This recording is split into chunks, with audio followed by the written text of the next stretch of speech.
Oh man, I swear, without fail, the only freaking chatters I usually ever have on Kick are bots trying to sell me more bot viewers. Oh my god, dude.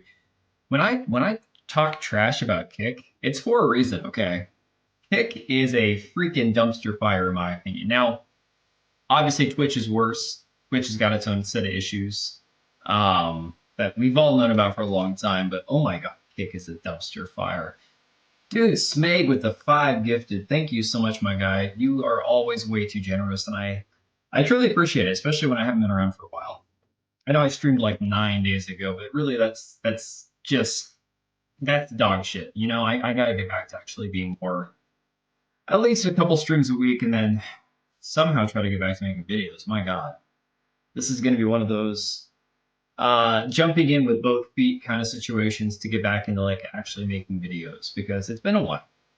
It's been a while since I've sat down and actually like creative and thought about things analytically and tried to put my thoughts into an actual 10, 12, 15 minute video. That being said, I've missed a lot of fun stuff this week. There's been a lot of crazy shit that's happened that I didn't cover on Monday. Monday I was going to stream. I had every intention to stream. I know it was expected, Smeg, but let's be honest. Some people move better than others. Now, when I was a kid, I've probably moved like 15 or 20 times in my life. We were always moving different houses. I got really good at it, but we didn't have all the technology. We didn't have, the internet to set back up and all the houses and the LED lights to install. Hey, Cage, I am alive. So we didn't have all that crap to worry about when I was a kid. It was a lot easier to just, grab your clothing, move the furniture, grab the VCR and your box of cassette tapes and move, right? That's just kind of like things were simpler back then.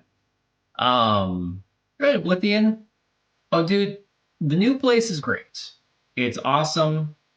At the same time, it's going to kill me how expensive the water bill here is. We were going from, oh, first, before we even get going in the stream, is the microphone still good? Are we still, everything's good running through this microphone, not my webcam and all that? If anything sounds echoey, if it sounds crappy, let me know, and I can go back and tweak with the settings. Oh, moving does blow. No, but at least back when I was a kid, moving was simple. It was a lot simpler, right? It was simply, you're just taking your family, moving them from point A to point B. Yeah, some people had more stuff than others, but there wasn't as much like cables and wires. I mean, maybe if you had like a nice stereo system or something. I don't know. But this weekend, the wife and I are going to go over all the stuff is out of the apartment. It's like the echo, like the start of last stream. Hang on a second. Echo E. All right, give me a sec. Echo E. Let me... Bum, bum. Let me do that. Yeah, you guys gotta let me know, because it shouldn't sound like crap. Change to low flow, high pressure heads. Oh, Oblivion. It's not the showers. Now, the showers and the washers, that's going to add, the washing machine, that's going to add, obviously, to the water bill. I was living in an apartment where water was already factored into the rent.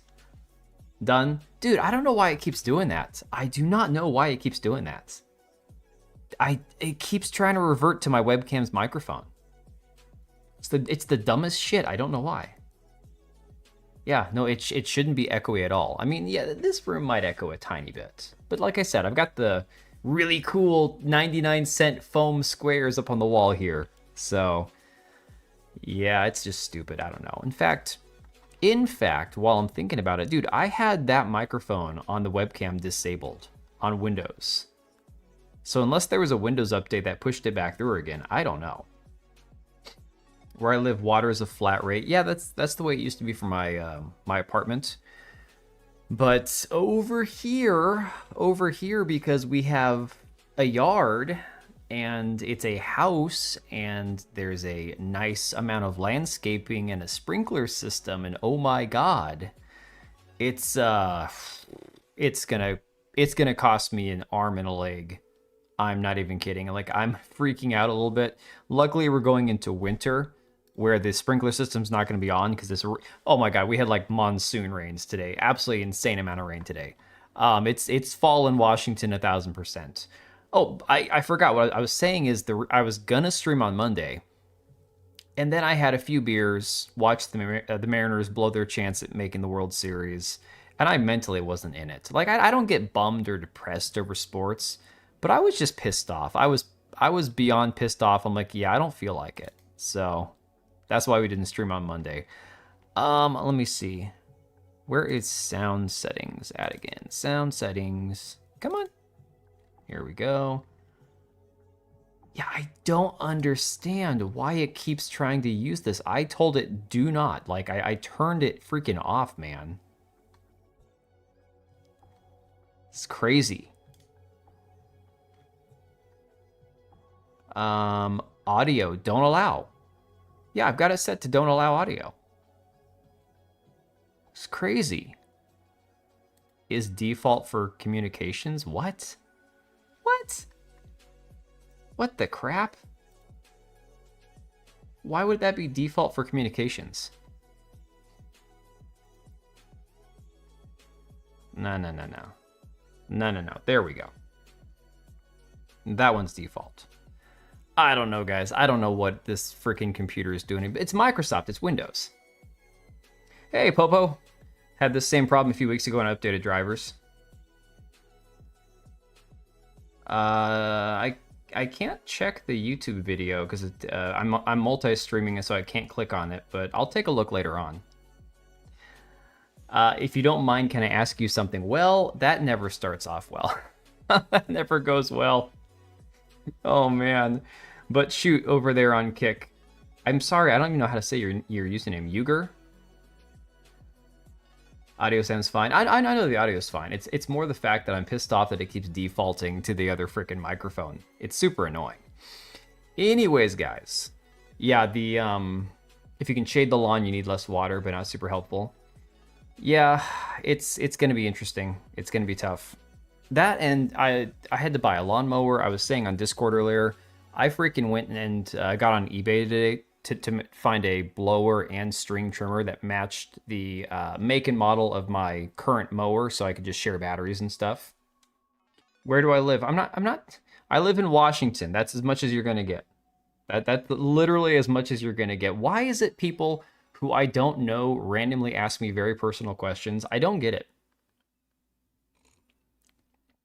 Do what most Greeks used to do here in Australia in the 80s, cement the backyard.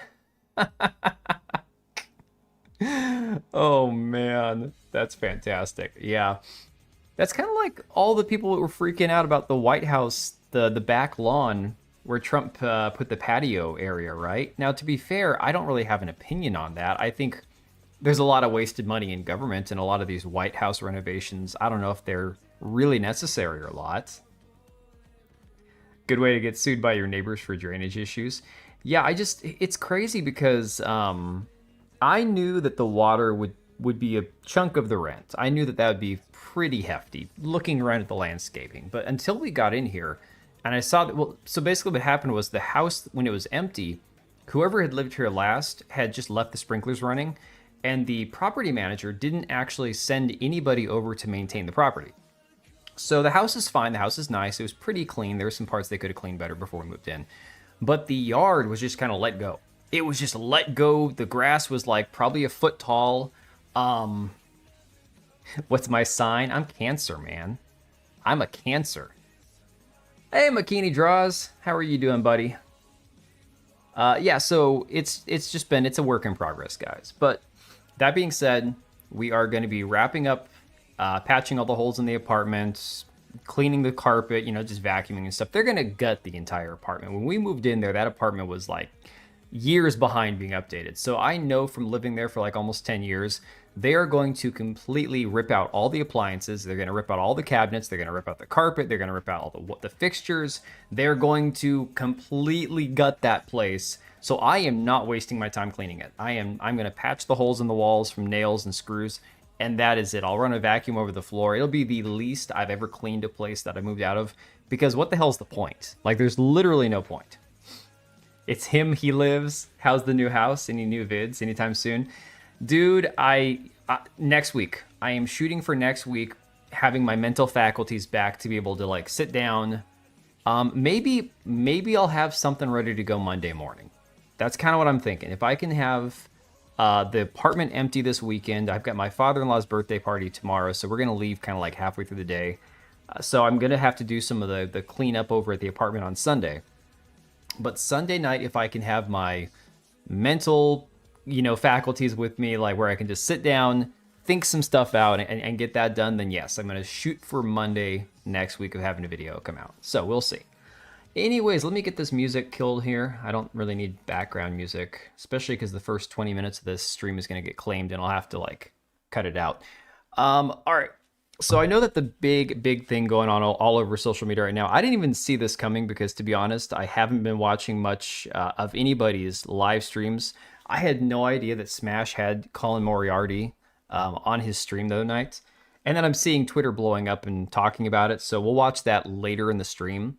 I wanted to, at first, kind of get to this gaming news that I haven't touched on, some of the stuff that came out today. Get your guys' opinion on it, because personally, I don't know how I feel about this thing. This whole Halo remake, I don't know how I feel about it. I feel like, on one hand, it's a cash grab. On the other hand, I'm kind of intrigued. So it'll be really interesting to see how it actually looks when it comes out, how it feels, how it plays, what the reception is to it. So from Polygon, if you guys didn't hear, the new Halo Combat Evolved remake has big changes to appeal to its new audience. Now, this right here should scare everybody. This headline, new audience. Halo doesn't have a new audience. Halo, I mean, they were saying that the average, I think Legendary drops today, or yeah, was it a video he released today about Pokemon? Was saying the average age of a Pokemon player is like 32 years old or something. Halo is kind of in the same boat. Halo doesn't have a new audience. Halo is it's like Star Wars. It's in as bad of state as it's ever been. Like the hype for Halo is non-existent. Yes, it is going to PlayStation as well. Although to be fair, I think the other Halo games already went to PlayStation, didn't they? Didn't the Master Chief Collection already go to PlayStation, I want to say? Yeah, Cage, the new audience line, that could just be some bullshit from Polygon. Oh, hey, it's that guy from Fortnite, right? Oh my god. So yeah, basically that's what it is. The most excitement people have had about Master Chief in the last 5 years is when they put his skin on Fortnite. I mean, I swear to God, this is just, yeah. As somebody who grew up playing the original Halo games the way they were intended to be played, LAN parties, going to, a friend's house at like, 10 o'clock at night, bringing the TV, bringing the Xbox. Yeah. On UE5 filled with crazy woke freaks, even some of them left already. Yeah, your new audience in Halo on PlayStation, damn, it's over. Xbox Game Pass. I mean, dude, the crazy thing is, I, for the longest time, have been able to wrap my brain around the idea that Game Pass, while probably a net negative for gaming as an experience, again, for physical versus digital sales, for individual studios, that Game Pass was at least a good value for what it was. If you do it the way that I do it, where you don't pay full price, you buy like the discount codes on their third-party sites, and I've got a family full of kids here. I've got 4 of us in this house that use Game Pass. I mean, for $10 a month, you can't beat that, right? But I've said for a long time, I also view it as a bit of a net negative, in the same way that buying all of your games through Steam instead of buying them physical is a net negative. Yeah, Steam is awesome, but the more people get used to buying things digitally and not owning their software, the worse it makes the industry as a whole. Game Pass does the same kind of thing. Anything where you don't have a physical copy of something that is unchangeable, that they can't retroactively update and completely wipe out the way it used to be played, is a net negative for gaming as a whole. That being said, Game Pass, I am seriously questioning whether after I have a few codes left over to use like for the next few months. In a couple months, I might be done with Game Pass. I might never renew it. I don't know. Halo Combat Evolved Remaster wasn't even good. I bought it, stopped playing at the moment I noticed the gameplay had changed. It's the old audience. They went to PS5. I mean, That was the thing too. I remember playing it and it's like, okay, it was cool to see the updated version. Like you could just push the select button, the menu button on the controller, and it would flip back and forth and show you the original versus the remaster. I guess it was considered a remaster. I can't remember what they called it at the time. But it wasn't the same. And now seeing it as a remake, I don't have a whole lot of hope. I'm excited about it in one respect because if you go back and play the original Halo, it's fun, it's timeless, but it's also as timeless as it is, it's a little dated, not gonna lie. Um I think it's going to be the same remake like they did in Gears of War, half baked, half assed. I downloaded the Gears of War remake and never played it. That was another Game Pass casualty, right? And so I installed it when it first came out on Game Pass, and I never got around to actually playing it, so I uninstalled it.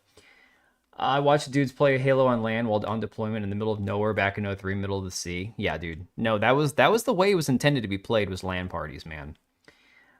Best case, they make it more like Halo 4, which sucked gameplay wise. Now, I will say one thing about Halo Infinite, because I hated Halo 4. I thought Halo 4 was the worst of all of them. And then Halo 5 was barely better than 4, in my personal opinion.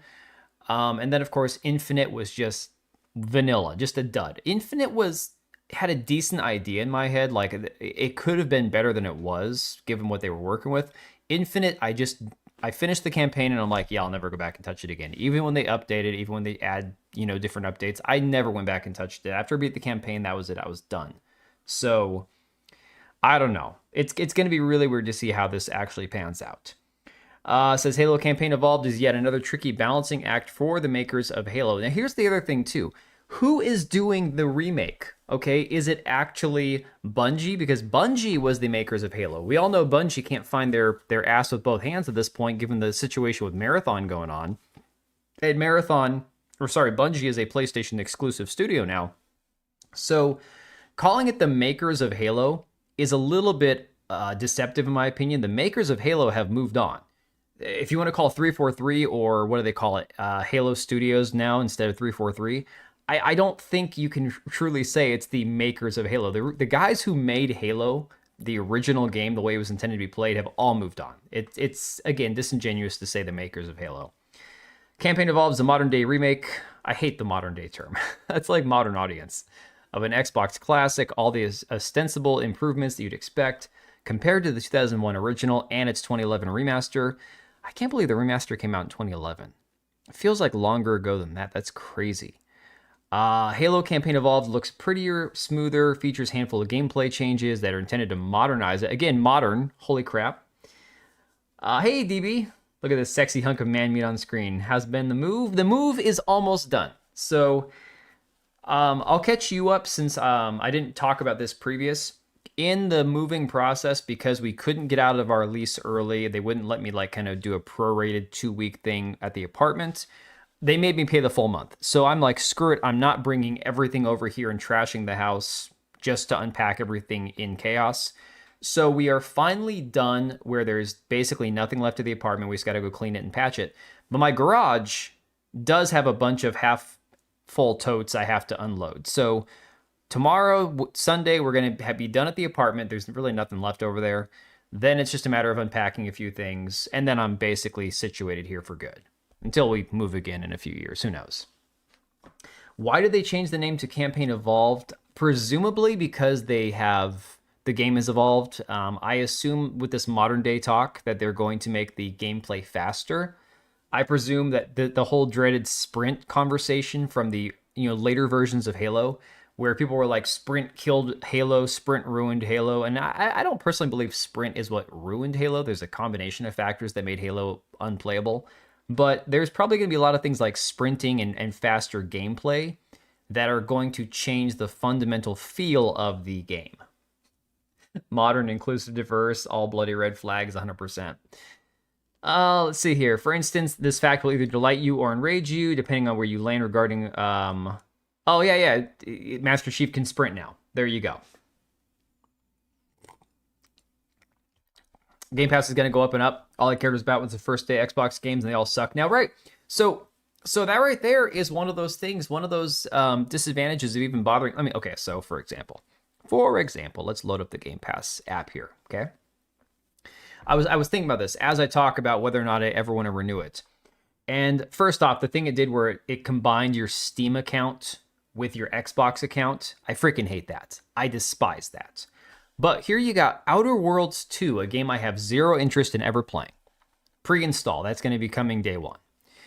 Ninja Gaiden 4. People seem to be enjoying it. All I've seen when I saw people like Veridark playing through it was yellow paint everywhere. Okay, we have enough yellow paint hand-holding games. The last thing I need is a game that's supposed to be like brutal combat and action to have yellow paint sprayed everywhere. Then you've got, recently added, you've got Pacific Drive, one I know nothing about, don't care. You got Super Fantasy Kingdom, Power Wash Simulator 2. Now again, the Power Wash Simulators, by the way, I'm going to get my power wash, or my spray, what do they call it? Pressure washer out in the driveway on Sunday, hopefully, if I can pick up a garden hose. I'm going to be out there for a couple hours spraying mold or moss off the driveway. I'm going to be ecstatic about that. There's a very cathartic, relaxing thing about getting all those nooks and crannies clean. That being said, I don't think this is anything that's going to make people subscribe to Game Pass so they can play Power Wash Simulator 2. Bounty Star, I've never heard of. Evil West, I remember came out a couple years ago. It had mixed reviews as I remember. Again, a gamekeeper where you play a lighthouse, PAX DEI. I don't know anything about that, but the name is hilarious. More Rainbow Six crap. The Grinch, casting of Frank Stone, Heroes of Might and Magic 2. These are the recent games. There's a much bigger library available, but I mean, like Hollow Knight. Hollow Knight's a great game. If Little Nightmares 3 came to Game Pass, that would be a good value, but it's not, and it's going to be a $40 game. So I'm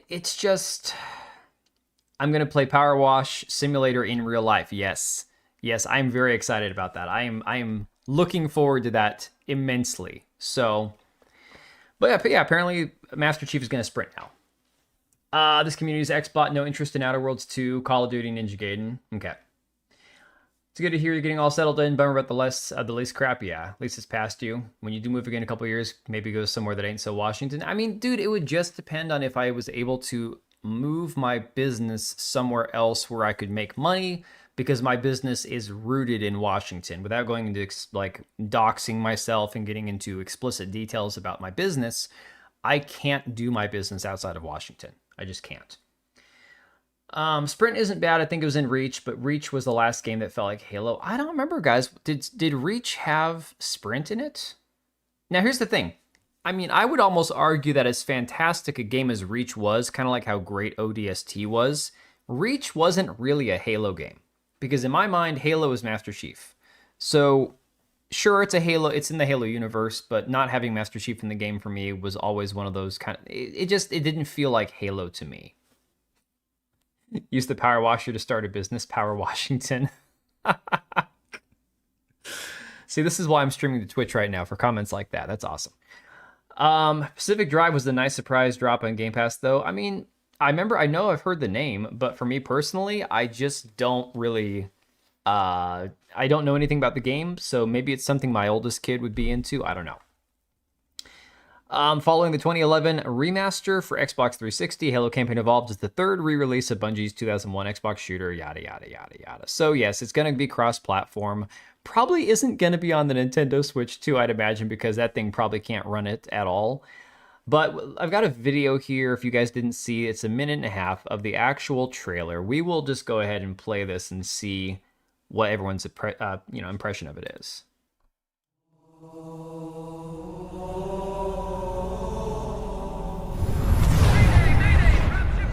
Little loud.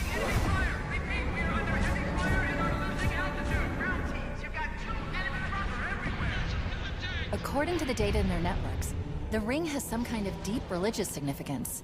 They call it Halo. They believe that Halo is some kind of... I feel like I'm watching it in low resolution. It says 1080p. I guess that's the best you can watch it on Twitter. I should have gone on YouTube and watched it. I'm going to pull it up on YouTube. This looks really shitty. I'm sure that there's a better version of the video on YouTube.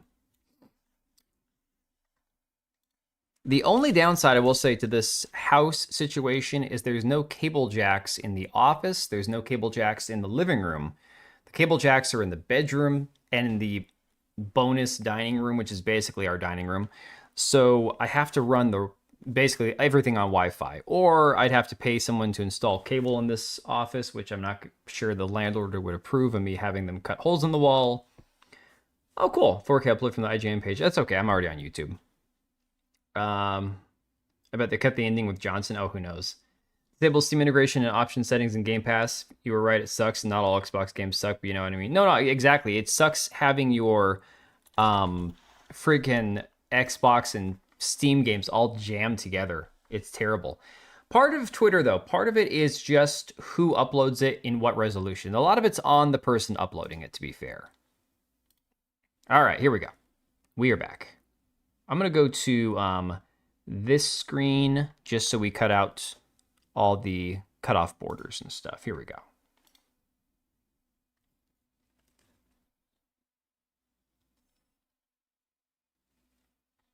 Except this is muted. There we go.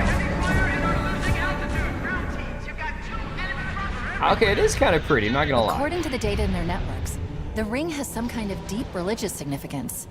They call it Halo. They believe that Halo is some kind of weapon. What sort of weapon is it? One with unimaginable power.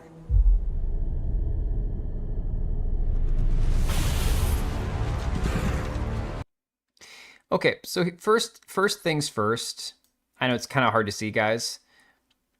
But if this is truly a remake, this still looks really crappy. And I know it says pre-release build work in progress here, but like the way his mandibles and stuff move, it doesn't even like, I don't know. I feel like it's still really rough around the edges. Since 07 played Halo literally once for a podcast community session, Halo means nothing to me. Really?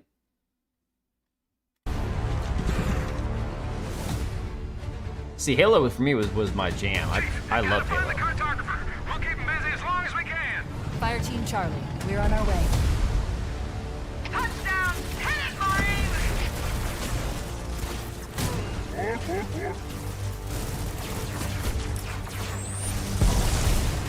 Somebody order a warthog. Looks like the 343 Elites. This is what I'm saying is it doesn't. You're talking about a game that is made by, again, made by original Bungie Studios, and the original Bungie doesn't exist anymore. So saying it's made by the maker or the creators of Halo, it's super disingenuous. No reticle is wild, yeah. Yeah, it's UE5. Hey, Remy.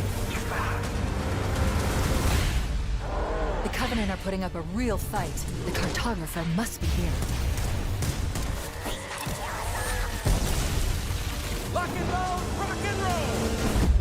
It almost looks like an AI video game, which I have a clip of we're going to watch in a minute, to be fair. Give them hell, Chief. See, this is making me remember stuff, lots of great memories, but I know this won't be that exactly. It's not going to be our childhood all over again, you know? Because I remember Halo is 25 years old, almost 25 years old. So it came out when I was like... No, that's not even correct. It came out sooner than that. The original Halo came out... Everyone was saying 24 years. So when did Halo come out?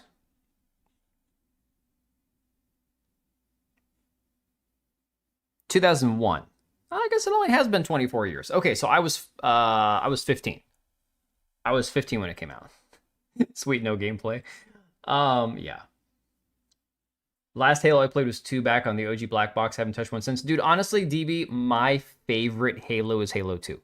That is my favorite. Now, there are parts of Halo 3 that are great when it comes to the story, but I know that a lot of like people my age and younger are like big fans of Halo 3, but because I played the original from day one from the original Xbox, Halo 2 is my favorite. Unless the controller's way too big and there's a black and white button, it won't be the same exactly. It will have co-op. The campaign's going to have co-op for up to 4 people, and it's across whatever platform you're on. So it's multi-platform, cross-platform, 4-person campaign is what they're doing. So yeah, 343, aka Halo Studios, exactly. So yeah, it feels like a cash grab. If I'm being honest, it feels like a cash grab. So you have the details here. Let's go ahead and switch back to this one. All right. Campaign Evolved announced coming to Xbox, PC, and for the first time on PS5. Details: original Halo Combat Evolved campaign rebuilt with high-definition visuals, updated cinematics, enhanced level design, improved wayfinding, refined controls, remastered soundtrack, new voice performances recorded with the primary cast, 3 new prequel missions featuring the Master Chief and Sergeant Johnson, set before the events of the first game. Oh boy, so they're going to have prequel missions. I did not know that. Broader arsenal of weapons, vehicles, enemies, and skulls. Never found... Okay, I have beaten every Halo game up to Halo 4 and 5 because I didn't care. But I've beaten Halo 1, 2, 3, Reach, and I want to say ODST all on Legendary, but, you know, co-op Legendary, but still Legendary. Never found a single skull in my life. Never found a single skull in any Halo game. So it's crazy that they're adding more skulls because I never found a single one.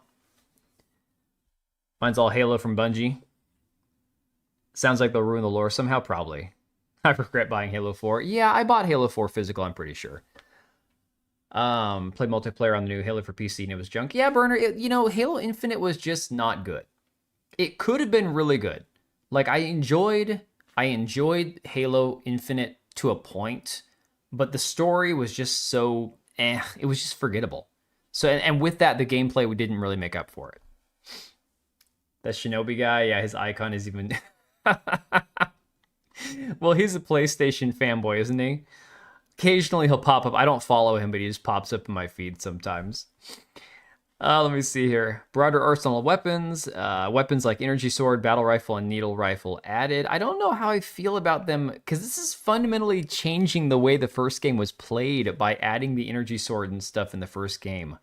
You can hijack vehicles, so now that's again a Halo 2 feature added to the first one. You got sprint now, so you've got Halo, 3 or 4 where they added sprint, and now that's in the original. Let's see. Halo 4 should have been about the very first Arbiter instead. Oh, dude, Eagle Eric. I'm sorry, is YouTube messing up people's names? I saw somebody, I think it was Cage, said Tebow86. I think that might be my username. I saw that YouTube was doing this the other day where people's usernames are getting all screwed up, but... Yeah, Halo 4 should have been about something else. The making Cortana the villain of the Halo series, in my opinion, was a horrible idea. It was the worst thing they could have done, and I hated every minute of it. You enjoyed Halo Infinite's lobby screen? Magnum was the battle rifle in the first game. Adding BR removes the point of it. Dude, the Magnum was freaking awesome in the first game. The Magnum was solid. Absolutely solid. Hey, Mahendra. Good morning to you. Oh, it is Eagle Eric. Okay, I wasn't sure. I recognize the profile picture, but not the name, so... You're not too late. We're just talking about Halo. Sprint added aim and engage with refined precision. Modes are solo, 2-player split screen co-op. So co-op is only 2-player split screen like originally for the campaign, or up to 4 players online co-op, no multiplayer, and that's as of yet. The username's flip-flop. Yeah, it happens once in a while. It's crazy. Just talking about Halo Mahendra. We haven't gotten anywhere else to anything else yet. Or if it was just the Arbiter and Master Chief uniting the galaxy against the Flood. Something other than Cortana is, going into rampancy and she's breaking down and she's going psychotic and she's going to wipe out the universe. 3 new prequel missions. Why? I was burned too many times. Dude, honestly, it's insane.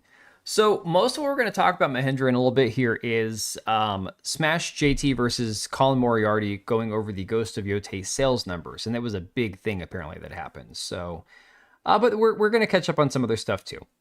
Full crossplay and cross-progression support. I'm not a big... I have no problem with games going cross-plat. Don't get me wrong. Like, I don't care if a legendary Halo game or Xbox game goes on PlayStation or Nintendo. Look, the more the merrier. The only time that I'd say it's a downside or detriment to the game itself is when you have a game that has been predominantly, let's say, a computer like PC, Steam community, and then it goes on Game Pass and you get an influx of retards who don't know how to play the game, and then they have to learn and everyone suffers through it together. But that's fine. We all go through that. Some of us are always the retard, the newbie who has to learn how to play the game. That just happens, you know? It's not Joe Darkness 808. You're correct. It is just Joe Darkness. All right. We have Cortana at home. It's called Windows 10. All right. So I don't know if this is supposed to be a joke, but this guy, Matt Schumer on Twitter, I've seen this going around. It's got 11.7 million views. Hey, Truth. Yeah, new office, but here's the thing. I don't want to move the webcam around because it's going to screw with everything. The way this is the dining room. This is technically the formal dining room in the house, and this is the kitchen behind me. This pass-through you see right here, this goes into our kitchen. So on the other side of the kitchen is what we actually use the dining room, right? That's like a bonus room, but this is the dining room. But this is what we're using for our office because it actually has doors that close. So, yeah, so basically my office is nothing fancy right now. I've got my wife's computer desk set up over here. She's literally like, if she was in here right now, she'd be within reach of me here. So that's where our desks are, is in this corner. And then just, you know, office stuff we haven't put away yet back there. I'm not going to have like a really cool backdrop or anything. I even dragged the green screen in here last night to see if I could get that working again. I don't know if I really want to hassle with the green screen though. Green screen was like 2019, 2020 for me, and eventually I just quit using it. And getting the lighting to make the green screen work is an absolute bitch. Like, it's crazy. Boner room. Yes, it's the boner room. The only room I'm allowed to pop a boner in. No boners in the bedroom. All right. Anyways. But yeah, that's kind of the situation, the setup, the way I have it right now. So the one good thing, the one positive, she does. So she has my chair I bought a few years ago and gave my oldest son my beat up old computer chair. She has the white version of this chair. She has the not beat up version. Now it's just the DPS gaming chairs you can get at Costco. They're like 120, 130 bucks on sale. They're not exactly fancy, but hers is a lot nicer than mine. At first, when I put hers together, I was like, damn it, you've got a nicer chair than me. And then, of course, you know, I was kind of tempted to steal it, but I didn't. Although I have a better graphics card than her. She's got a 4060, I got a 9060. So, only pop my blue pills in the diner. No, so anyways, I was jealous of her computer when I first built it, and actually a couple days ago, I finally put a new processor in her computer. She had my old Ryzen 5 3600 that I put in this computer 6 years ago, and her computer was running like ass. And so I'm like, your computer should be running way better than that. So I put a Ryzen 9 5900 XT in it, which is basically the XT version of my processor. So they're basically comparable. It's whatever. Anyways, AI games are going to be amazing. It says sound on. I'm a little scared to have the sound on. I'm gonna hide my webcam because apparently I saw some really funky shit going on in this video. So let's just see here. Hang on.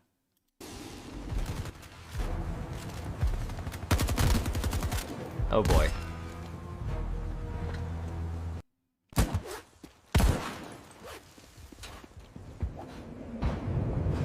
So wait. So it's not even a first-person shooter. It says it's a like choose a decision kind of game.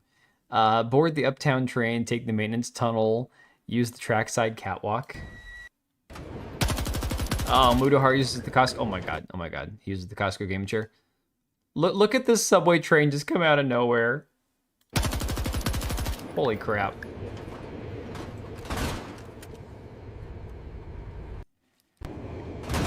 Wait, was that... I think there was a typo there. For some reason, AI has a hard time with proper, like, spelling and a lot of shit. Dude, it opens up into a staircase. Competing with wife. I shouldn't be competing with the wife because I'm the one that literally bought her the chair. That was a Christmas present I got her, like, 2 years ago. I put her computer together. Like, I shouldn't be jealous of any of her crap. I'm the one that put it all together, but... Choose your own adventure book. Exactly, Burner.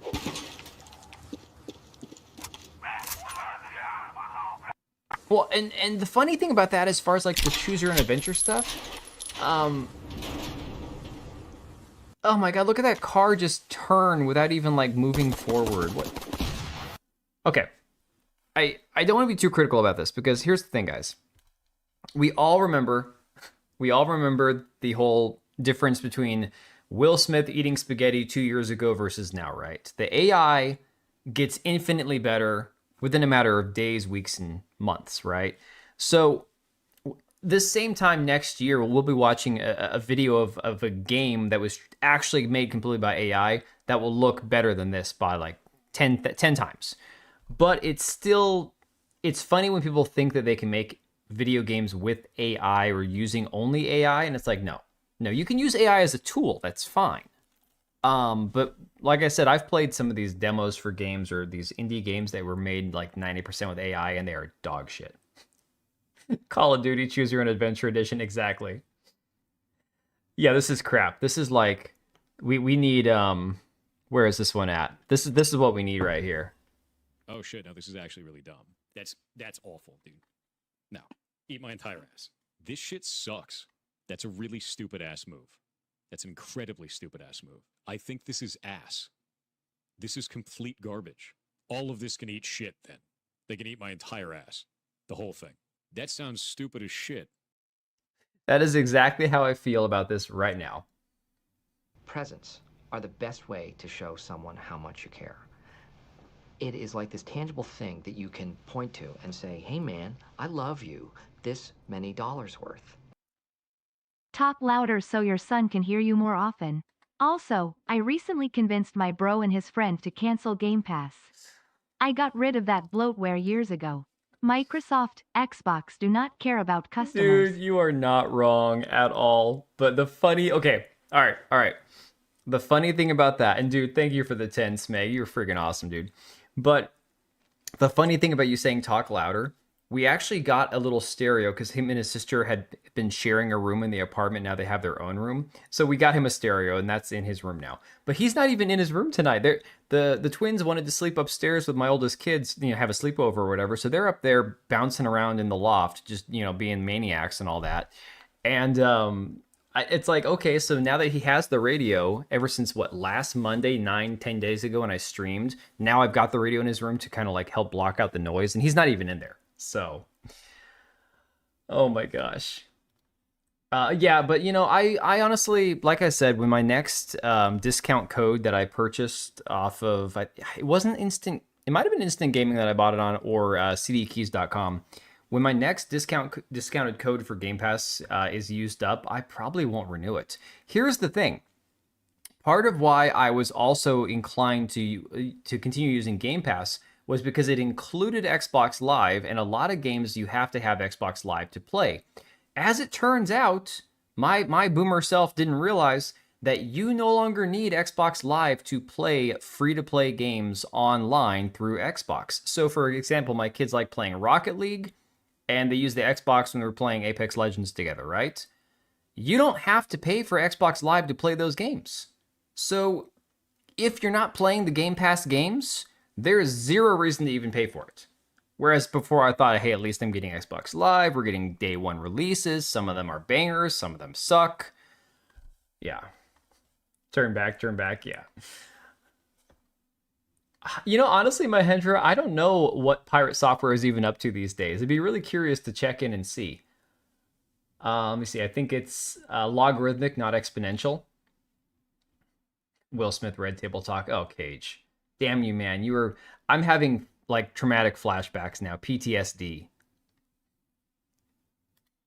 No, he uses the stereo every night. He doesn't need it tonight when I'm actually streaming. That's the crazy part.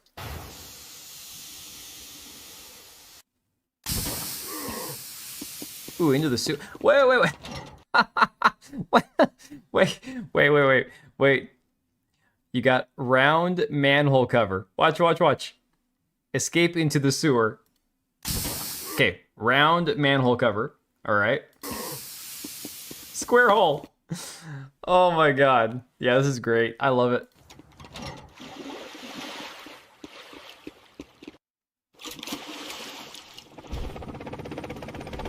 They've got a chopper on us. Find some cover now. Okay, so I say again, obviously this is complete and utter dog shit. However, it will be really interesting to see this in a year, maybe a couple years from now, and see how far things have come. I don't know. It will be really interesting to see though. All right, let's see what else we got. I don't really care about talking about Twitch right now. Ooh, here's one that we didn't talk about because I wasn't online, I wasn't streaming. The gamer website suffers widespread editorial layoffs. Now this was fantastic to see because while I admit the gamer is fun to go and pull articles and make rage bait about because they're so retarded, at the same time, they're obviously a net negative to gaming, to games journalism, and nobody takes them seriously. I thought the dog was outside the door. Favorite alternative store is Fanatical. I got some sweet deal there long before the Steam major sales. Still looks better than Dragon Queef. You're not wrong there. So this was one that I was like, okay, this is beautiful. But apparently Jade King, here's the craziest part, guys. Over at The Gamer, the entire features section got fired, right? This person here, Jade King, a dude who thinks he's a woman, didn't get let go, and he was the feature team lead, features lead over at The Gamer. You can still see it on his bio here. And I confirmed. I went over to the disgusting depths of depravity that is Blue Sky, and I was looking through the replies, and he said that he is still at The Gamer for now. So apparently, he didn't go down with the ship, didn't fall on his sword. I don't know. It bothers me is that coders are spending more time trying to code the AI to make a decent game instead of coding a decent game. I mean, dude, you are not wrong. So that is something I think that is worth consideration. Okay, here's the thing, DB. If you are you're starting as a programmer, right? You're starting as somebody that is learning coding and you want to do development of software and you want to do work with AI learning and all that kind of stuff. And you spend your time coding AI and learning how to program AI. That's fine. I have no problem with that. But if people who are coding games and writing game code are also dabbling in writing AI code or trying to program AI to make their game for them, that seems counterintuitive. If you're going to be a game developer, game coder, just write the code for yourself for your game. Let the people who work on AI make that part better and then use what they make. It's kind of like I can't build a car, but I sell a different service that I use my car for. Let the people who know how to make the car, and I'll do this other thing with the car that It's just common sense in my opinion. Don't try to do too many things. You're just going to spread yourself too thin. The whole, jack of all trades, master of none. You don't want to not excel at anything, especially if you're in a specified, a specialized tech type job. I have the urge to say A. Let me see. Henry Winkler. Who's Henry Winkler? What are we talking about? I know who Henry Winkler is. Cage, why are you bringing up Henry Winkler? The Foz. Fonz, not Foz. I'm thinking Fozzie Bear for a second. Holy shit. I don't know what they put in this spiked eggnog, but it's, I think it's more alcohol than eggnog. It's very watery. Anyways, it's great for covering other bases, like using it to make placeholder art or 3D models. It lets you start from one person. Sure, that's fine. I just think, for example, if you are going to be working on a game as a developer or coding, writing your own code and stuff, that'd be like if Pirate Software or Grums or anybody else who hasn't actually finished their game that they started in the last 10 years decided now I'm going to dabble with AI instead of just writing my code and finishing my game, It's a waste of time. It's a distraction. A few shows ago, I made a joke and I was like, where's DB? He gets my weird humor. I don't understand why you're bringing up Henry Winkler. I don't get it. I don't understand.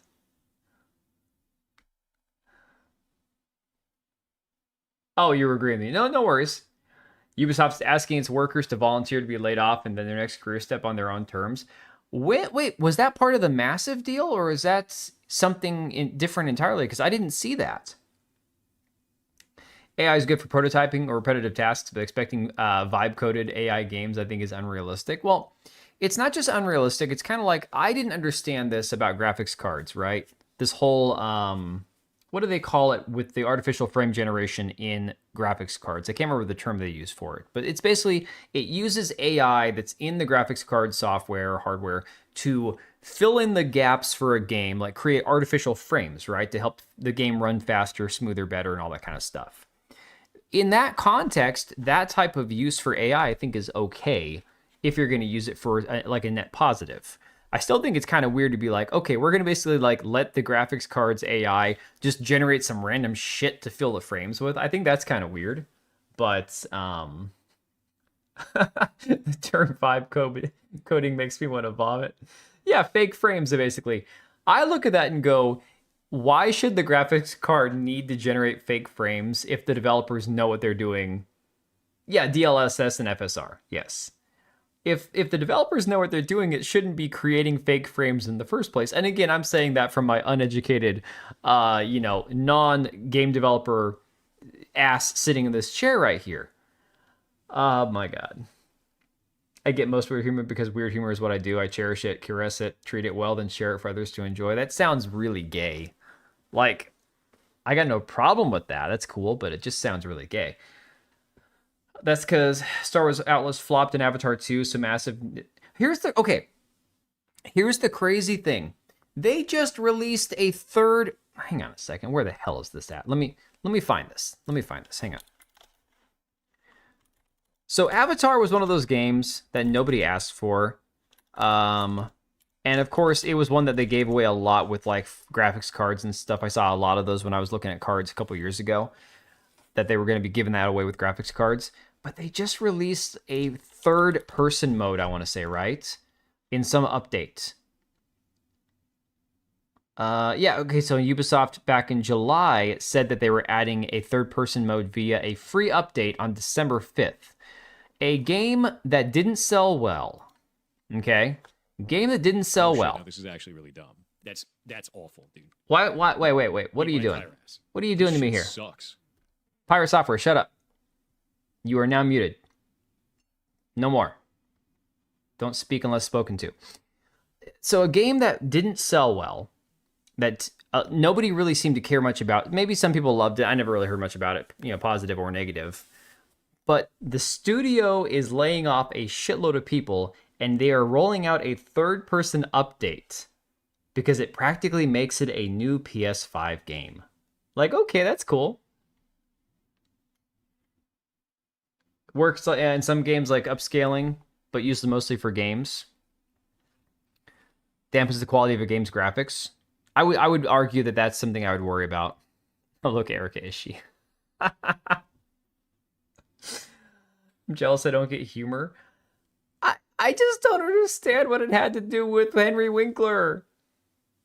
Didn't even know that game launched. Hunter, I remember when it launched because I was looking at new computer parts at that time. I didn't buy any, but part of the reason I didn't pull the trigger on buying a new card at that point was because the free game that was being advertised with all the cards was this dog shit looking game. And I'm like, I thought the first Avatar movie was fine. A little long, a little highbrow, I guess. I don't know. It felt like it was more, it was supposed to be taken more seriously than it deserved. And so it was okay, whatever. But I didn't want to play a game as these 9-foot-tall blue freaks. I didn't think that was something that I'd really want. So I didn't bother buying a card that had the game on it. So let's see. So for as much criticism Ubisoft get, its post-release support is often absolutely extraordinary. Okay. One case in point is Avatar Frontiers of Pandora's upcoming third-person update. One of the game's most requested features at launch, and it's coming for free. Dude, No Man's Sky has been releasing shit for free for like the last 2 straight years. It's not even the same game anymore, and they are giving those away like that. I don't understand like how many people work at the studio that's making No Man's Sky, but they are giving those away by like the truckload.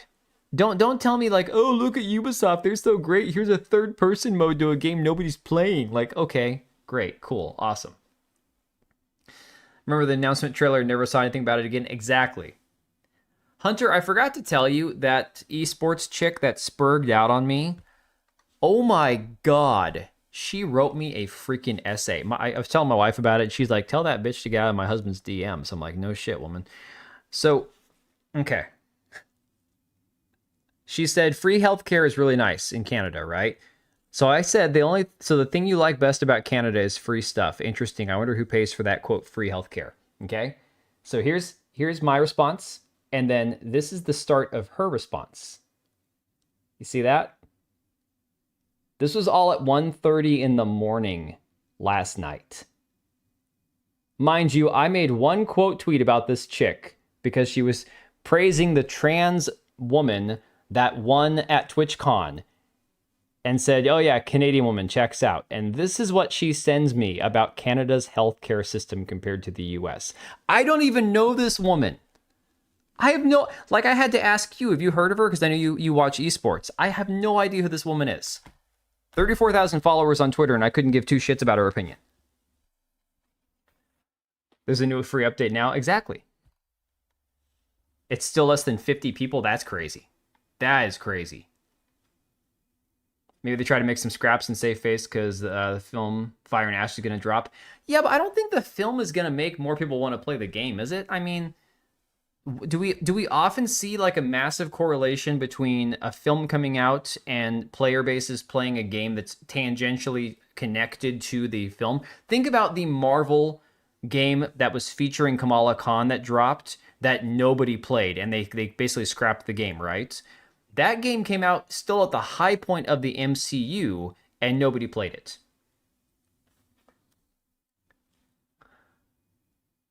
Why on earth would you even talk to him? I didn't message her. I quote tweeted her and said one thing. I was like, Canadian woman checks out. That was it. That was it. And she blew up my DMs. And the funny thing is she tries to be all super nice about it. Oh, my mother-in-law had to get a surgery that would have... It's like, okay, I don't care. Canada sucks.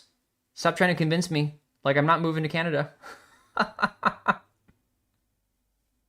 It's funny because I don't follow rival esports much at all, but it happened to be someone from the one team I know about. Get his woman under control. No shit, man. I should do that. I should message her husband and be like, dog, I know that this is you married this crazy, but I didn't, so please get her under some control, you know? On every level, I love your stories. I know, just try to try to be positive. Yeah, I think I feel you. I think I get what you're saying there. Yeah, you're going to drop a response on my DM that was equally as long. You just send a picture of your... Exactly. Same game, but now third person mode. Not exactly. I do some rants late at night, just zone out, but I would not have gone on a multi-hour rant about healthcare over one comment. Maybe if someone was arguing for hours, which is why I don't go on X. But Oblivion, it's not a comment.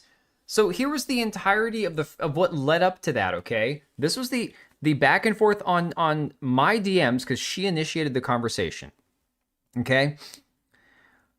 So she said, I was born and raised in the USA. I moved because my husband lives in Toronto. I responded and said, okay, so you willingly moved to Canada. That's actually worse. And she said, the free healthcare is very nice. And so I said, the thing you like best about Canada is free stuff. Interesting. I wonder who pays for that free healthcare. And then she launched this whole thing about how she doesn't mind paying higher taxes and blah, blah. I'm like, okay, if you're paying higher taxes for your healthcare, it's not free. So either you're broke and you're a freeloader and you move to Canada to get free shit that other people are paying for, or you're saying, I don't mind giving the government half of what I make to give to people who are broke and don't want to pay for things themselves. What if the problem is actually the healthcare system, the insurance system itself, and not something that the government should be handling, and you should just be like, okay, maybe giving all this piles of money to the government's not going to fix anything? Like, crazy thought, right? I don't know. Cyberpunk Edge Runners did a lot for the game, though. I never played that one. When I do, I just write a comment and leave. Yeah, it's true, but it's like, I didn't even like go after this chick. I quote tweeted her. She had like this gigantic thing about this trans person at TwitchCon, and I'm like, oh yeah, it's a Canadian woman. It makes sense now. Oh my god. It had, yeah, 2.5 million views and thousands of comments. I don't understand why my quote tweet that had 3 likes and maybe 100 impressions set her off like that. I don't understand. Now, maybe she's copying and pasting her response that she sent me to everybody else, but like, did anybody else mention Canada's healthcare system? No. So I don't know. She's a nut job. She's crazy. She cray-cray. Oh, Edge Runners was an anime show. Dude, I don't know anything about Cyberpunk. I didn't play Cyberpunk the game because when it launched, it was a hot mess. And I'm not a huge fan of the cyberpunk dystopian kind of universe. It's cool. Like I played Ghost Runner, which was really awesome. I love the music. I played a game called The Ascent that launched on Game Pass a couple years ago, and I really enjoyed it. It was a top-down, like third-person shooter RPG. The game was bugged though, and I couldn't continue playing it. I do like the aesthetic from time to time, but it's not something I follow very much. Will she do freaky stuff with syrup? Oh my god. You too, I swear. All right. So yeah, that's that apparently. Anyways, getting back to the more important part, talking about games journalism. Then I saw this thing that people were talking about. No, she's not a bot Oblivion. She has a massive following because she's an esports player. Hunter knows who she is because he's loosely followed esports. And so I asked him about it on Discord, and he's like, oh yeah, I know who that is. Her boyfriend or husband, I guess, plays blah, blah, blah. And it's like, okay, crazy. No, she's legitimately an esports chick, but she's insane. So apparently in the last 2 years, the games journalism industry has had an estimated 1,200 writers and content creators leaving the industry in just the last 2 years alone. Oh, dude, the Ascent was really cool. I really liked it, but the game was bugged. I was like 3 hours into it, and there was a mission where I was trying to complete the quest or whatever, and the boss was glitched where it wouldn't spawn the boss, and there was no fix for it at the time. So I gave up on the game. But no, it seemed like a really fun game. I really enjoyed it. Trust me when I tell you that free healthcare is not good, right? Well, and the crazy thing, too, that I don't understand is everyone talks about Canada's free healthcare. The U.S. has free healthcare, too. There are plenty of people who don't pay for their health insurance because they qualify for free healthcare. Canada is not the only place that has socialized medicine, or at least socialized healthcare. I don't know if that applies to medicine as in like doctor's visits, but the insurance side of it, again, they're not the only place. Tier 1 Pro for Marvel Rivals. You've consumed her content. Giggity. Yeah, Burner, I've heard esports is collapsing also. And that. I'm not even going to throw shade. I mean, I've shit on esports before, but to each their own. If you enjoy it, you enjoy it. That's fine. I've never understood the appeal of esports as a thing. But from what I've heard, it is in bad, like it's in dire like straits right now. She won't even release without my permission. What the frick? God. I'm gonna need more of this eggnog if you guys are gonna keep this up. Okay, but from Games Hub, talking about the decline in games journalism. This is amazing, guys, because this does tie into everything else we're gonna cover tonight, especially with like the Colin Moriarty stuff and all that. Because I think he worked at IGN too. Why is games journalism declining? The coronavirus pandemic. The impact of the COVID-19 pandemic was felt on just about every level of the economy, and that naturally meant games media firms were forced into repeated rounds of layoffs in an effort to save costs. That isn't exclusive to games media. In fact, it's part of the same pattern that can be seen with journalism as a whole, and it hasn't stopped since the perceived end of the pandemic. In 2024, 4,000 journalism jobs were cut in the UK and US, so the loss of gaming journalists is reflective of the wider industry shrinkage. Hey, Wild, do you hear about that shrinkage? Viewership with the big titles? I don't know, but all I keep hearing about is like it's shrinking, dude. Oh my god, okay. Truth, since you mentioned that, hang on. Before I get off topic, too late, about the games industry as far as the media and stuff goes. I have to. Okay. So because this bitch is so crazy, I need to show you guys something that I saw that she retweeted. Hang on a second. Oh man, this better not open up all my messages. Okay. Era Mori is her name. All right. I'll just look her up that way. She doesn't tweet very much, so this shouldn't be too hard to find. Oh yeah, and of course, she was at the Blue Jays game where the Mariners blew it and missed the World Series. One more reason not to like her. At all. Let me see. So she complained about how hard it is being an esports girl, yada, yada, yada. As a cis woman, please share your thoughts. Holy crap, she's nuts. Wait. Okay, so here's one. Let me see if I can find the other ones. Because it all has to do with this trans dude that won the Esports Cup. Or, sorry, the TwitchCon Cup. Where is this at? It was so freaking funny. If I don't find it, I'll give you guys a TLDR of what it sounds like. Hang on.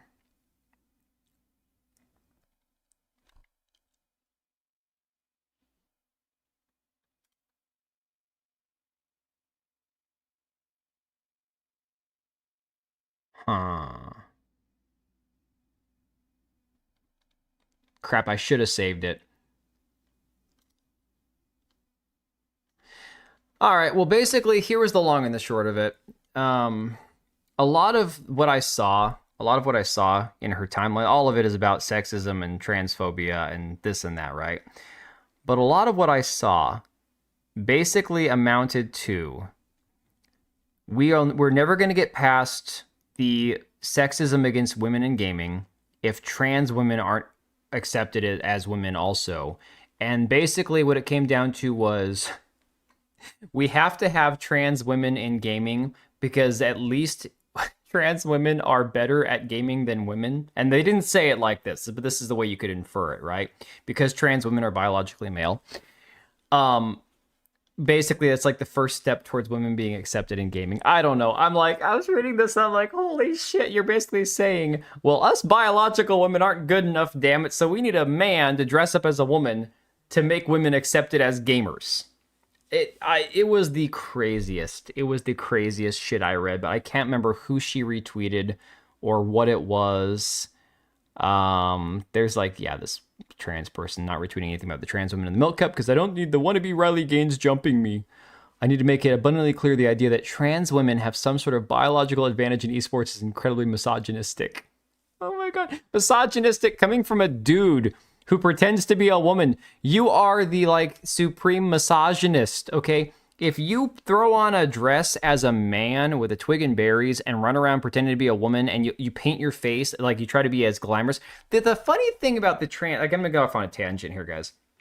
The funniest thing about the transgenderism as a whole, when it comes to misogyny and all that, is the fact that the people who are the most misogynistic are trans women. Dudes who LARP as women because they go all out and they talk about how sexy they feel and how provocative they can be and stuff as women. Like their caricature of women that they're playing is just completely idealized and sexualized and fetishized and has nothing to do with the actual reality of being a biological woman. It's all a fetish. It's a kink. But then they want to call everyone else a misogynist. It's like, holy shit, dude. Like, get a grip. So, yeah. Why is games journalism declining? Don't tell me how I should spend my Saturdays. You can do whatever you want to, man, but if you throw on a dress and feel prettier, that might make you a misogynist. Why is life hard as an esports woman? Wouldn't it be easier given all the support? But yep, exactly. Oh my god. Anissa vibes for real, dude. The CS Women's League is like 90% trans. Saudis bought out ESI, killed the league. Dude, I don't understand. Now I was in Leon over at Words of Paradise's stream a lot yesterday afternoon because I was actually able to just kind of like listen and all that. And yeah, gay journalism. And he brought up, because people were saying, there's one guy that came into his stream calling him Islamophobic, and he's like, no, I got people in this chat that are far more Islamophobic than me. Is like, Tebow is like far more Islamophobic. I'm like, hey now. It's true, it's right. Hey, Susano. So it's like, I have no desire or love to have a bunch of Islamists or Muslims in this country practicing their religion and enforcing their culture and their society on us, but I have no problem with the Saudis buying up gaming companies. That doesn't bother me at all. It's not at all the same as, again, like China and Russia competing with us on the technological stage and military and everything else. We are much tighter with the Saudis than we are with China. So again, I don't understand like the outrage, other than Saudi Arabia is going to be more conservative, if you will, than other places in the world. I miss when it was just the G. Also want my rainbow back. Good luck with that, man. Chubby White dude, like the throw on a dress, slap on some blackface, pretend I'm a Rihanna. How dare you? How dare you? You know what? Rihanna used to be hot. Okay. Prior to getting beat up by Chris Brown and going crazy and really like going down the ghetto rabbit hole or whatever. Imam Dan, I can't hate them. That is true. That is true. Though to be fair, I mean the shape of the beard, yeah, it's a little much, a little Arabic. It's my genetics, my European genetics is why I'm so damn hairy, guys. The guy won the women's TwitchCon gaming competition. Yeah, they've been in the US gaming for decades. Yeah, exactly. I have to slow down when I speak. Apparently, the tiny bit of alcohol I had is a little much for the tongue. Well, dude, Hunter, a lot of it's Saudi money, you know? And I'm not saying you have to love it, but I don't understand, like, I get why the media freaks out about it, because, again, they're the wrong kind of Muslim. They are the rich, successful, powerful, conservative Muslims versus the, infinite number of brown migrants that they can bring to the U.S. and flood our, borders with. It's the wrong kind of Muslim, right? Exactly. Just the them complaining about the Saudi buyout of EA. Most of these Arabs have already bought out NBA, FIFA teams a long time ago. Yeah, exactly, player one. Exactly. Looks less Arabic and more terroristy. Big enough to hide a bomb under, right? Little bomb. It's a little bomb. All right, so one of the reasons games journalism's declining, according to GamesHub, is AI and large language models. However, it's worth noting that the surge in generative AI usage since the height of the pandemic in professions that involve writing like journalism are among jobs most at risk of being cut as a resist. As a resist? Did they mean reset?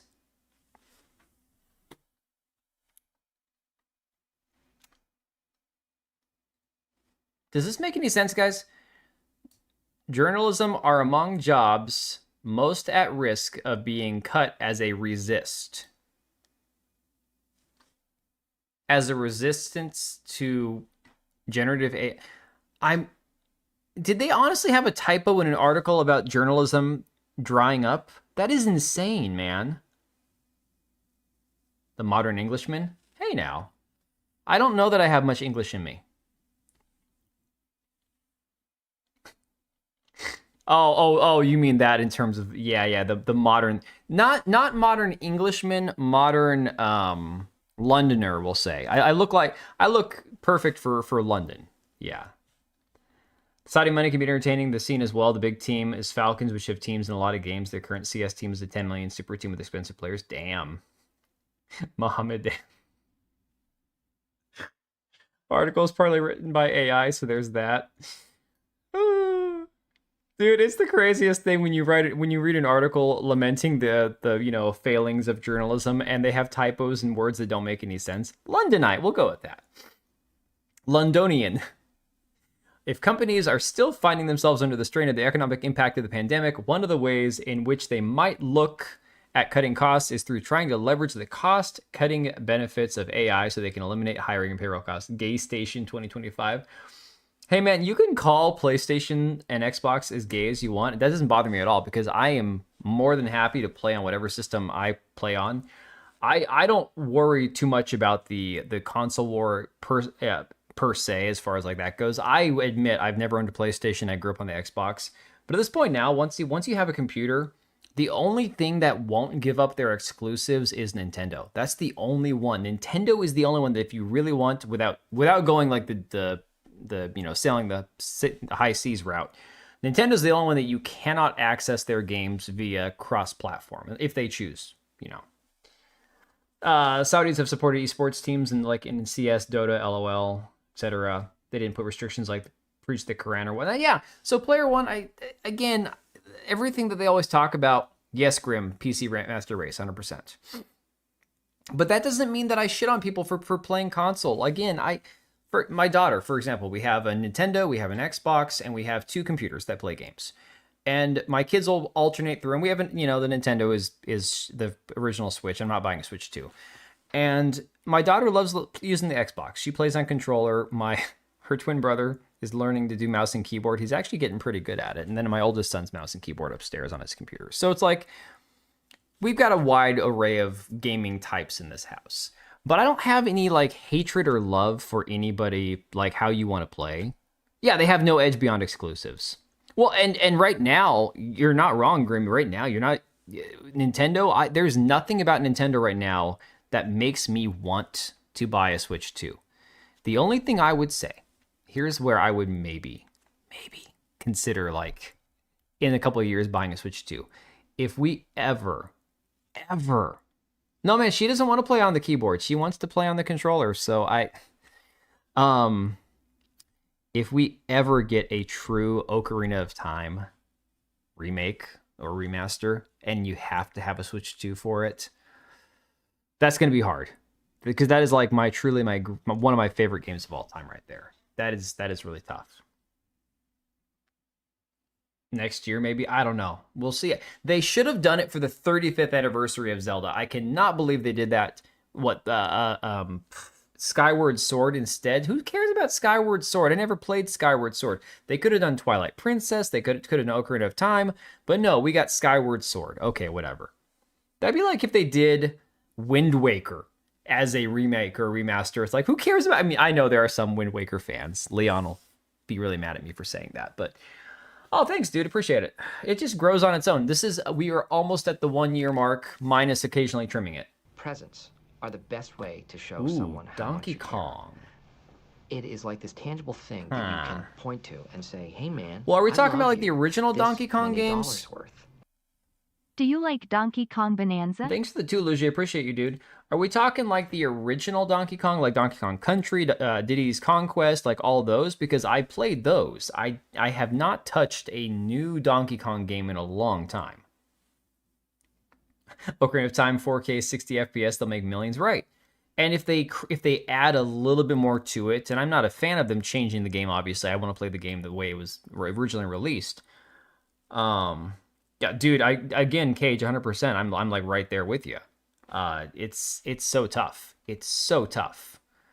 Like that would be one of those ones that I would dare to find anybody who was a true like Legend of Zelda fanboy like I was growing up, who would not pick up a Switch 2 if they could afford it to play that game. That's the craziest one. But no, I did love Donkey Kong games. Don't get me wrong. I still have my Super Nintendo in the garage. My hope one day, it's probably not going to happen in this house or in this office. I'd have to rearrange everything. Like I told you guys, my wife has her whole setup because she does like online stuff, Etsy shop and all that. So she does like a bunch of like crafts and all that. So she has her whole setup here. Plus she homeschools our kids. So she has to have like her computer and all that too. My hope one day was to have a big enough setup to actually have all my old Nintendo stuff. Because I've got my original Nintendo games, my Super Nintendo, my N64, my GameCube, all that, to have all that stuff displayed or hooked up somewhere. Unfortunately, I don't see a way in this setup here how I'm going to do that, which is fine. It's just, dreams for the next 5 years down the road. We'll see. Who knows? Let me see here. Any OG N64 game Nintendo slept on the last 40 years? Well, and then you saw what they did with the whole Nintendo Online thing, where it was like, okay, we're going to give you guys a limited amount of games for your Nintendo Online subscription. And then if you want to play like the GameCube games or the N64 games, we're going to make you upgrade to the next subscription tier. My God, this whole subscription tier thing, like with what Game Pass is polling, I don't know what PlayStation's currently doing with their subscription model that they have with PlayStation Plus. I don't know how many different tiers they have, but this has gotten insane, like the way that they're treating this. It's absolutely... I'll suck a cock. Hey, Grim, I guarantee you're not alone. I can't say necessarily if I would or wouldn't, but you're not alone there, I'm sure. I think console's dying, but handheld is where the money is at, and PC both can have games. It's crazy that handheld is where it's at, because I hate handheld. I hate handheld. I hate mobile gaming. I hate handheld gaming. I don't like any of it. And yet, for some weird reason, everything is going to handheld, Bongo controller? No, I never had the bongo controller. I thought about it. That was what, for the N64 or the GameCube? I thought about buying one at one point. It was free for too long, in my opinion. Oh, not the sub end of it. Okay. But I mean, here's the thing. If you're going to pay for an online subscription model, Nintendo Online is like $20 for the year. That's not that bad. I hate to ever say anything Nintendo does isn't that bad, but like, okay, that wasn't so bad. And then it was like a family subscription. It was like $45 for like 5 consoles. That's a good deal if you're going to pay for it. Not everybody's going to look at that as a good value. I had to get a subscription to the lotion just to not. Oh my god, dude, DB, you got a one-track mind, man. Something tells me that you never got the lotion. All right. So another excuse they used about games journalism drying up was the effect of AI overviews on Google traffic. I mean, this literally reads like an article that was written by AI. What they don't talk about. Oh my god, imagine being a Fortnite kid. I mean, okay, one of my kids likes Fortnite.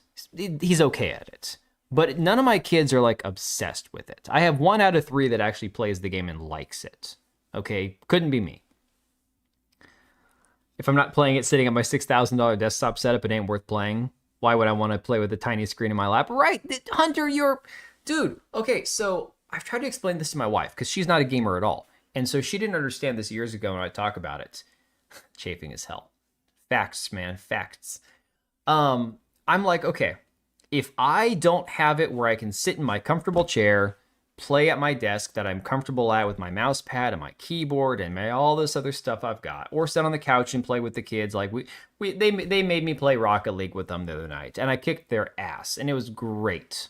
It was fantastic. I was acting like I was 12, running around the house cheering and saying, "In your face," right? It was awesome.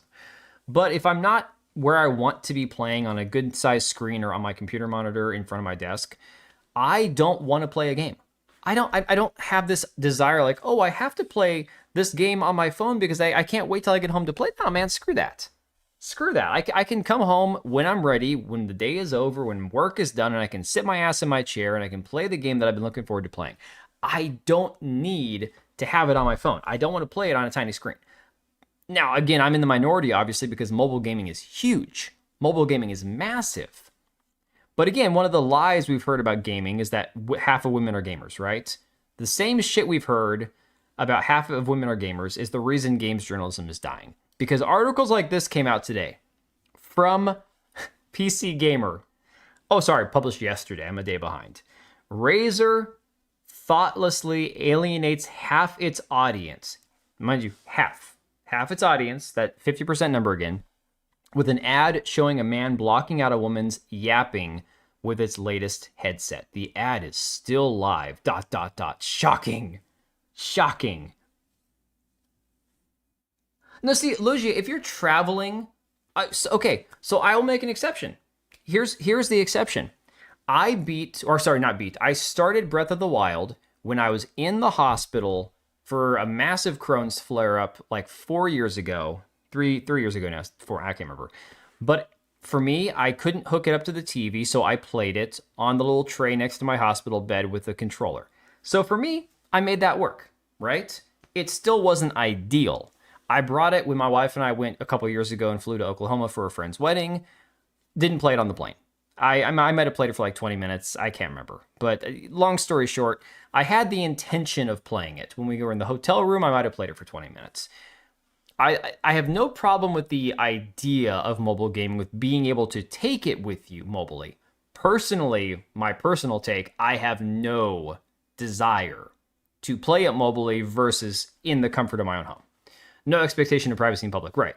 Well, and I don't play games where I'd be like, oh my god, I can't play this in public. This is just going to be embarrassing. It's just more the fact that I want to be playing somewhere comfortable with a big enough screen where I feel like I can actually get the entire experience that I want, you know? I don't know if women are the target audience for aggressive RGB gamer gear. I mean, guys, my keyboard, Razer, okay? My mouse, Razer, it's over here.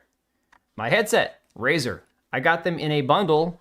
I guarantee if you guys know me well enough, you can all guess where I bought the bundle like 4 years ago. Then they clearanced off another bundle and I got another one for my kid's computer.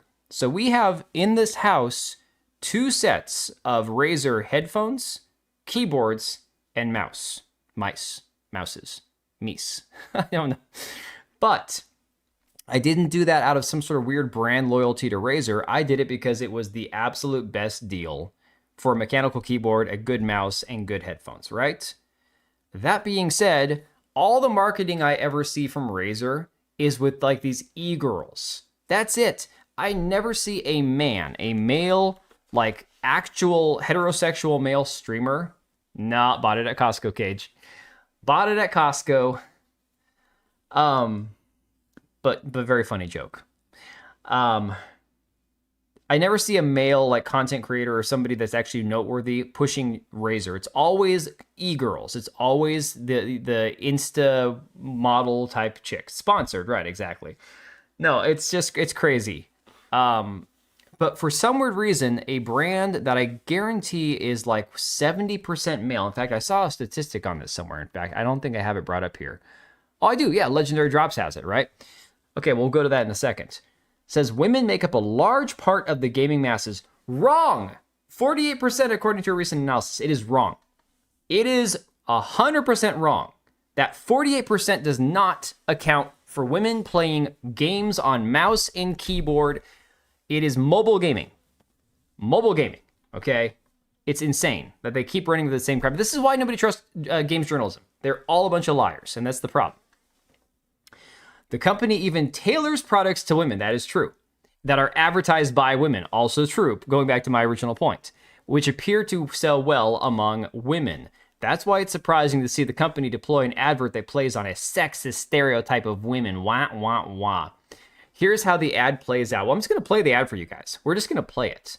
And you guys can tell me how horrible, awful, evil you think this ad actually is, okay?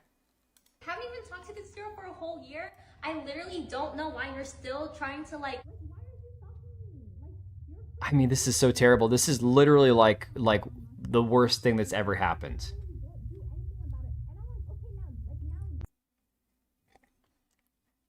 We'll play it again just so you guys can get the full effect here. I literally haven't even talked to this girl for a whole year. I literally don't know why you're still. Why are we looping? Don't loop. Don't loop. Now it's not playing the audio at all. Oh, it is. Okay. But yes, he turns on the noise canceling because he doesn't want to listen to her yapping. Okay? Any woman who games isn't married. You're probably not very far off on that, Grims. Probably not. And that doesn't mean that girls or women who did play video games can't get married and then move on. But it's like my wife, at the end of the day, when she has done the homework for the kids, when she's done, her work, cleaning the house, all this stuff, day in and day out, all this crap, she wants to go and relax and watch a TV show in the other room. She doesn't want to sit down and play a highly competitive, stressful video game. That's just not her personality. And I'm okay with that, right?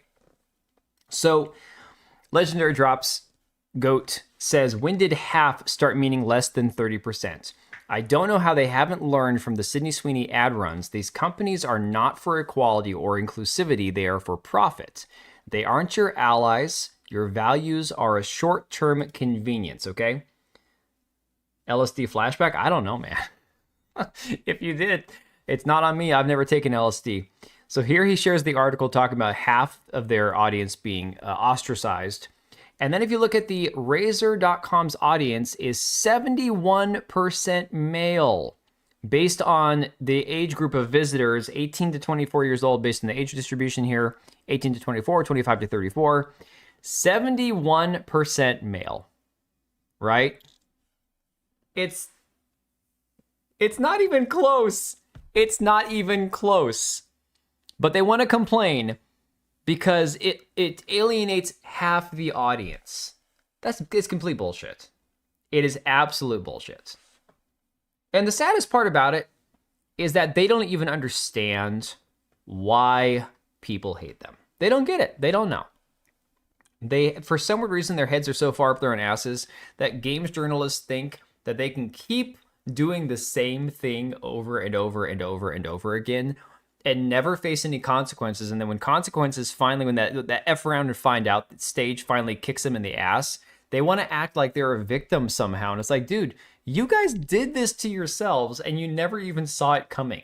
Like the most oblivious group of people on the planet. It's insane.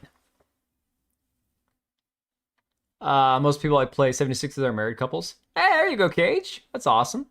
But again, The question I would ask Cage is, do they have kids? Because you can be married and both game together. That's cool. But by the time you are married and you have kids that are growing up, and if you both have jobs, that's what makes it harder. I would argue that is what's going to make that whole having a mutual hobby that you do at the same time. I'm not even going to touch that one. As a married couple, makes that incredibly difficult. All right, so speaking of games media and liars and shills, we're finally going to get into this topic that is the main point of the stream. I'm a big e-girl. No, man, that's not it, okay? I need you to understand something.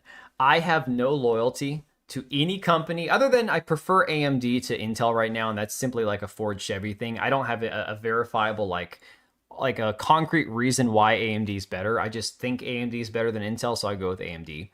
But in terms of like hardware and stuff for my computer, I don't care. I don't care about brand cases or fans or what mouse I use or what keyboard or any of that kind of crap. I couldn't care less. I bought it because it was cheap. I was able to get the whole bundle at Costco. It's a $150 bundle. I got it for like $50, right? That was it. I am deal driven. I am that guy that will return to Costco after I've purchased something 2 months later and return it, buy another version of it cheaper, and then do the exchange where I get the money back or the difference between back, right? That is just how I am. I've got 3 sets of LED lights, these LED strips that are normally 60. I got them for 30, and then I bought 4 more for 20, and I'm going to return those 3 and get my $90 back at Costco. That is how I am. I am not even kidding. I am that dogmatic about saving money. So there's a reason it was cheap. Yes, but it still works, Hunter. I have had 0 issues with this headset, with this mouse, and with this keyboard right here for like 4 years. If it was pure crap, maybe I would be like, okay, this is garbage. I understand why it was cheap. But it's held up pretty well. I mean, the mouse, there's occasionally a little delay I'm trying to notice, like here in games where I'm trying to like use the middle mouse button to change the optics and stuff on a rifle. But sometimes I can't quite tell. It might just be a me thing. I don't know. Said AMD and Intel was like Ford to Chevy. So you think Ford is like AMD and Chevy is like Intel? No, I'm just saying comparing brands is like saying McDonald's versus Burger King or root beer like A&W root beer versus Barks or it's. I'm saying is sometimes there are just things where you pick a side and you don't know why. Okay, I'm not protesting, man. Oh my god. So you're paying for the branding. Hey, if Costco wanted to make a Kirkland brand mechanical keyboard and mouse combo, I would buy that 150%. I am not even kidding, guys. Not even kidding. Yeah, dude, you gotta be a cheapskate. Like, when you have kids and a family in this economy and stuff, and you're not making, $100,000 a month to do nothing, God, I can't even imagine, there are some people who just make so much money. I'm like, how do you justify, more power to them, I guess. I'm a capitalist at the end of the day, so I don't fault anybody for being successful. But there are just some jobs where I'm like, holy shit, how can you make that much money for doing so little work? It's crazy. A lot of times it's the same stuff with a different label. Well, sure. And that's where, again, you get into the private labeling a lot of times of what makes things more expensive. Costco Kirkland PC tomorrow. Dude, Costco sells gaming PCs, but they're like those iBuyPower ones or MSI. And MSI is they're okay. But if Kirkland wanted to make their own, Costco needs to sell computer parts. I would be in heaven if Costco would finally start selling computer parts like GPUs and stuff. Holy shit. Because I don't have a Micro Center in my state. And Fry's Electronics was the only place a big box store to buy computer parts. They went out of business 10 years ago before I even started getting into making computers.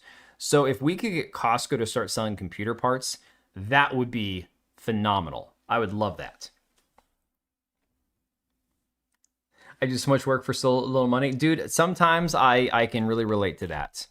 There are times of the year where my workload is far lesser than it is. We're going to start getting, in the next month and a half, my workload is going to go once Christmas season's kind of over.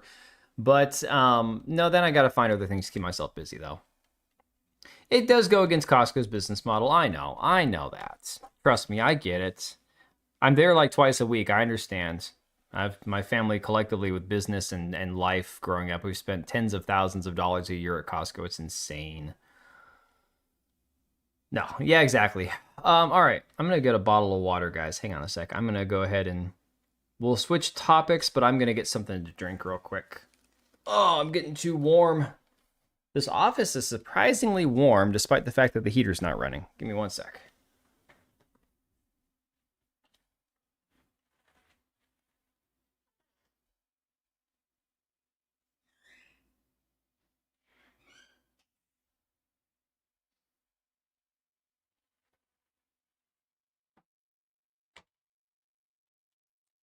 You should have seen me trying to use the green screen last night. I pulled it out to take a look at it because I haven't used it in years.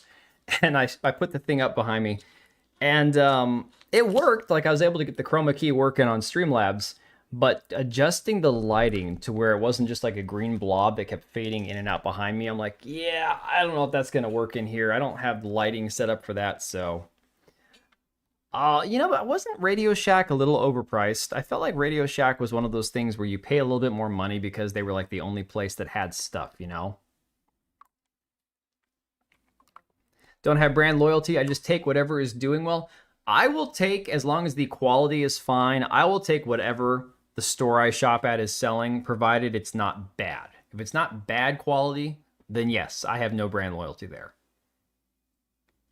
F, the green screen looks way better. All right, fair enough.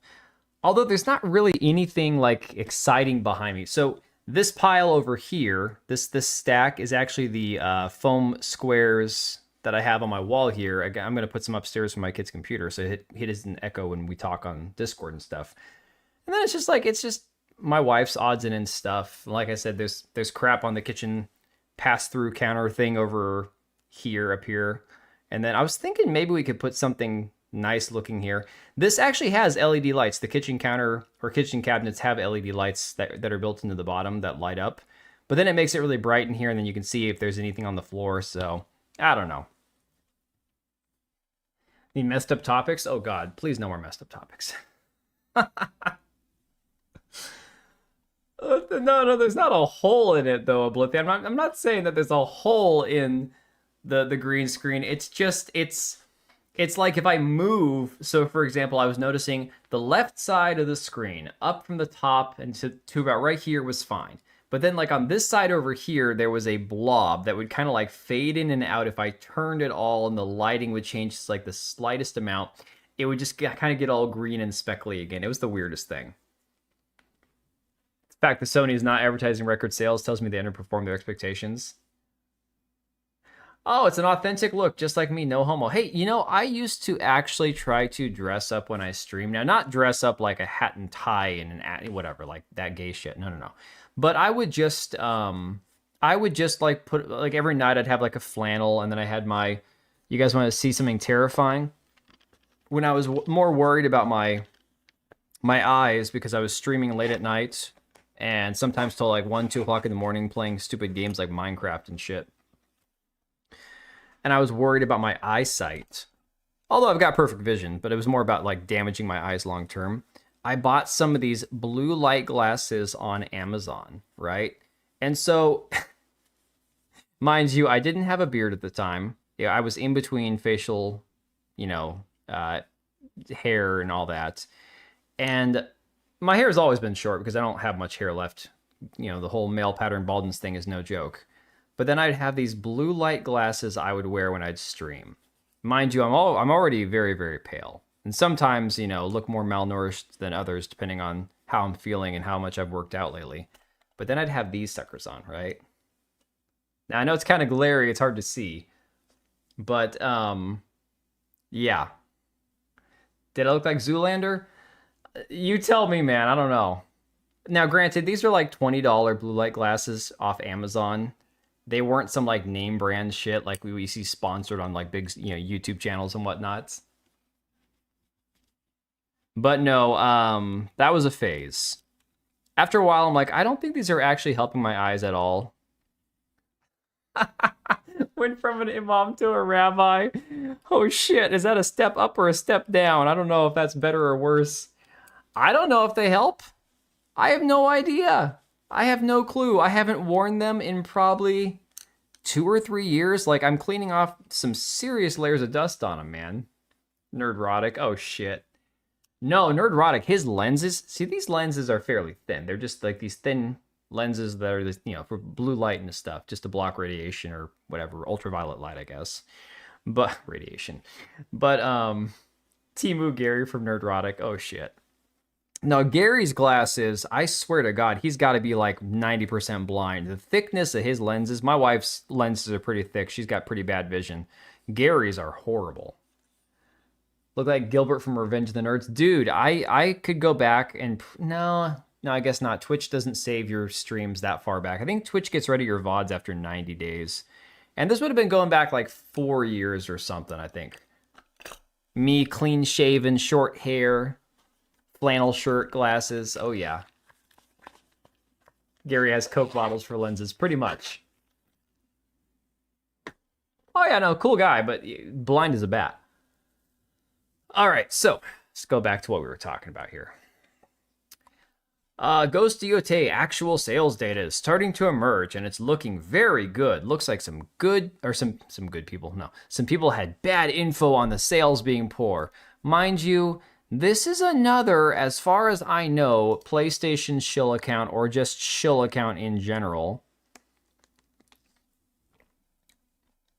And you can always tell because they try to talk in.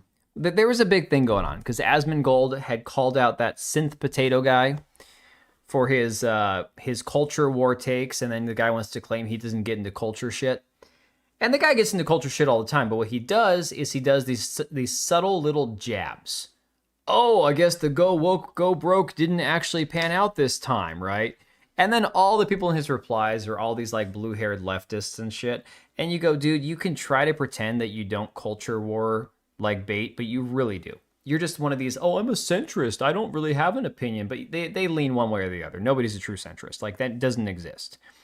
This guy seems that way. These accounts that always share like the data, the sales data, when they don't have any actual verified numbers, are always the same thing over and over and over again. They want to claim that, oh, it's a victory, it's the best-selling thing since the last best-selling thing, but they never actually have any numbers to back these things up with.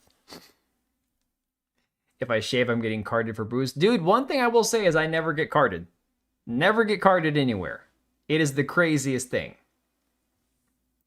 No, Smeg, we don't actually have sales numbers. But here's the thing.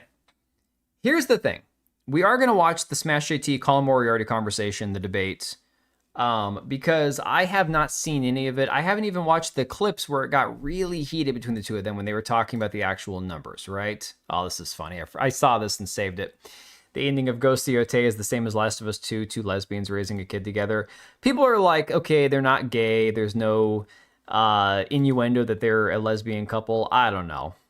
I haven't played it. I can't verify that for myself. I have no idea. Why is not Sony reporting this? Why some shills and console gremlins on the chat? Yeah, exactly. It's always the same thing.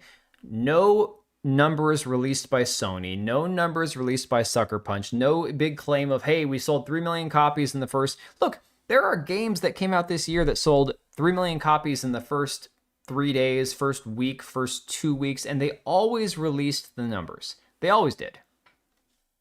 Yeah, player numbers. Now we're going back to like Assassin's Creed Shadows. And the funniest thing, too, is the big argument, the big debate that I saw between Assassin's Creed Shadows fans and Ghost of Yotei fans was that Assassin's Creed Shadows destroyed Ghost of Yotei because it was so much better in different ways. Like, guys, why are we literally, this is like two retards fighting. Why are we having Assassin's Creed Shadows shills fighting with Ghost of Yotei shills? You guys are all the same people. Then we saw, a couple days ago, a possibility of Ghost of Yotei DLC could be down to you. Basically saying Sucker Punch is waiting to decide whether they want to make DLC or not, based on fan reception. Mind you, this is after we're hearing reports that they stopped running ads for Ghost of Yotei. Now, I watch a lot of like at night, my wife and I will put on like a streaming show, like, on Hulu or whatnot. And when the shows are advertising games, like when Doom Dark Ages came out, I was seeing an ad for Doom Dark Ages at least once or twice every night. I'm talking, I might watch an hour and a half of a streaming show, and I would see at least 2 ads, right? In the time that I was watching. Yeah, Sandfall did that for Expedition 33.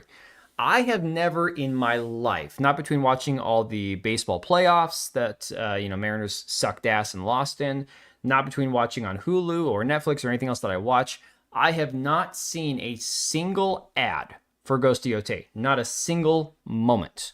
Not one, okay?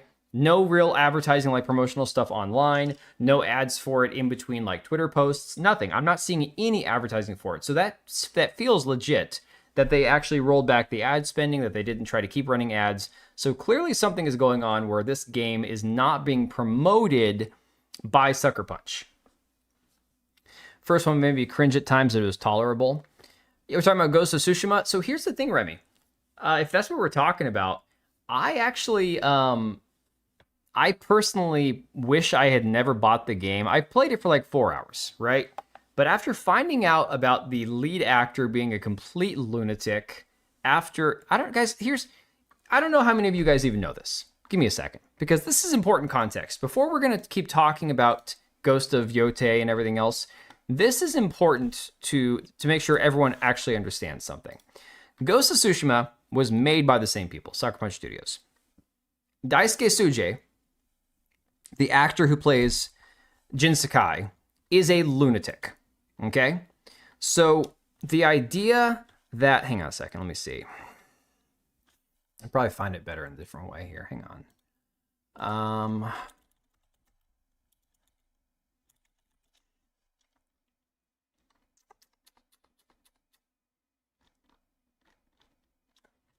Where is this at? That's not it.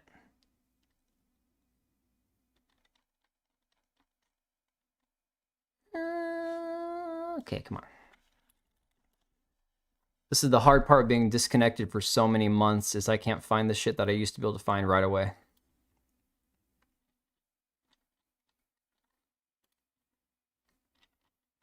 Here we go. One of the more interesting things I ever wrote an article on. Jin Sakai actor had a meltdown after Trump was elected. He went on a Twitch stream where he decided to scream. I'm talking scream for about 10 seconds starting his stream because Trump was elected. And so he needed to just let that out. Okay? Then went on to basically just completely go off the deep end about leftist politics and shit. So for anybody who thinks the first game, Ghost of Tsushima, was like based and that there was a completely different group of people that made that game, no. It's the same group of people. Yeah, Rick, he did the whole screaming thing. Yeah. No, I don't think it's more of a lunatic. I haven't seen many people who are more unlikable in their antics than Erika Ishii. She is complete nut job. I have to find the audio. I clipped it and put it on Twitter, but I couldn't find it in my Twitter posts, so I'm not sure where the video files ended up. I know because I was still writing for Fandom Pulse at the time. I know that we doubled the article over there. I don't want to go to Fandom Pulse, okay? I don't want to go over there. Hang on, let me see if I can find it. It might be a paywalled article. It wouldn't surprise me if JDA decided to paywall the damn thing even though I wrote it. Wouldn't shock me one bit. Oh, let me see. To be honest, I'm surprised if they're even still making articles. Oh yeah, John wrote one 11 hours ago. That's crazy. How are they even making... I don't know what. I don't care. I don't care. Let me see. Watch, it'll be paywalled. Paid subscribers only. Are you freaking kidding me? Oh my god. Yeah. That doesn't shock me one bit. Let me see. Wonder if I linked to videos.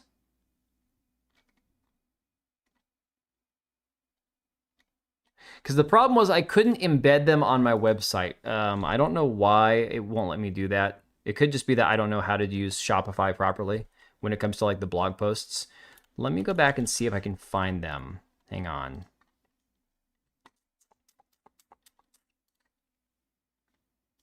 I'm not going to give up yet. 1 second. Because this was so funny. I was like, I could not believe what I was watching when this man did this.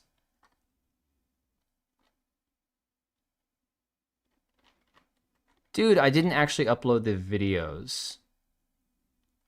That's crazy. Ooh. Okay, here we go. But I'm not going to play... I don't want to listen to myself. Oh, Blithy, have a good night, buddy. Isn't Phantom Pulse JD8? Yes. Yes.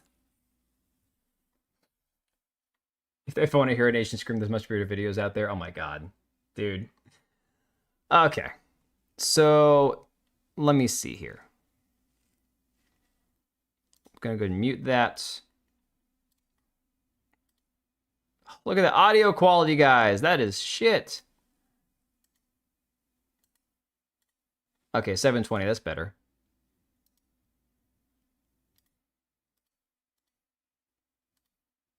Oh, here we go. Hang on.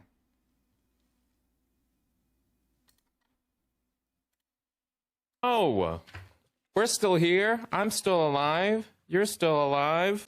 Mind you, this was a Twitch stream that he did right after Trump was elected, okay? This is the dude that played Jin Sakai in Ghost of Tsushima, just so everyone's aware of this. That's something to be happy about. Let's start off by a breathing exercise. And I want y'all to cover your ears. But we're going to breathe in for 7. And we're going to scream out, scream for how long? 10? L. I'm not even kidding. I've thought about using this as a clip, like a video clip to play. Or just having like an intro to my stream. I thought it'd be freaking hilarious. Context? Yeah. That's a lot of seconds.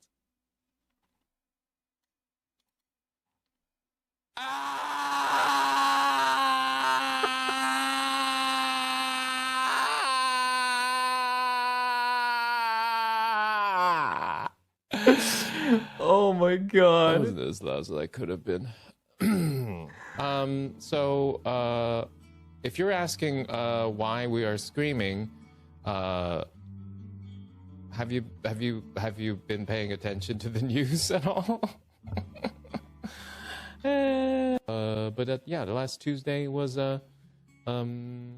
very hard, just like for a lot of you.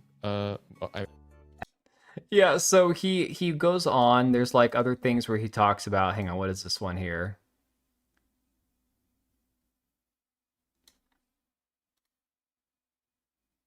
Buffering, of course. Dude, my internet speeds here are not as good as they were at my other place. Oh well, you guys get the gist of the idea. The dude's just he's a lunatic. He's just crazy. Oh yeah, no guys, the actor, he's a real piece of work. Like now again, if you want to separate art from artist, again, we've done that for years.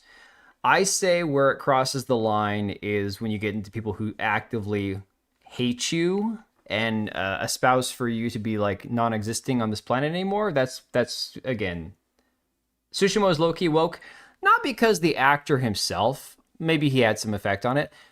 Dude, I haven't played the game, okay? But in preparing for all of my research on Ghost of Yotei, and again, because I didn't play Tsushima, I looked a lot into the story of Tsushima and the characters, and I'm like, how did nobody see this? The game is pretty woke. Game was bad, in my opinion. I could only get through an hour and a half. Yeah, Tsushima has lesbians and half the cast is female warriors. Again, that was the thing that really stuck out to me. Was I'm like, how does nobody really understand that Ghost of Tsushima was already, you know, if we're going to go woke versus non-woke or anti-woke or whatever, it was already on the woke side of things. Like, come on, guys. I mean, yeah, the love interest is an ugly girl boss and the lesbian Onabushi. I claim to be Antifa. Yeah, so anyways, that kind of ties us into the conversation surrounding, again, Ghost of Yotei, the sales of the game, IGN saying Ghost of Yotei's US launch was perfectly fine, not amazing, not bad, says analyst, but the true test will be in the months ahead. So this sparked a lot of conversation about sales of games, right? It's more of a voice actor issue, in my opinion. Yes, it's voice actors. My God, lots of them are crazy, absolute lunatics. I never realized. But if you want to compare this idea that studios don't release their sales figures, or publishers don't release their sales figures, or platforms don't release their sales figures, then why do we already know that Pokemon Legends ZA has sold 5.8 million globally in its first week? Okay. Now, again, not as much as Scarlet and Violet and other versions of the game. The point is, when a game does well, they release the numbers. Okay, at least Nintendo does. You see Smash here saying, let me see, check my comment above. It'd be genius for a quick clip share. Let me see what your comment was. You need to clip it out and splice it into the Dumb and Dumber scene. You want to hear the most annoying sound in the world?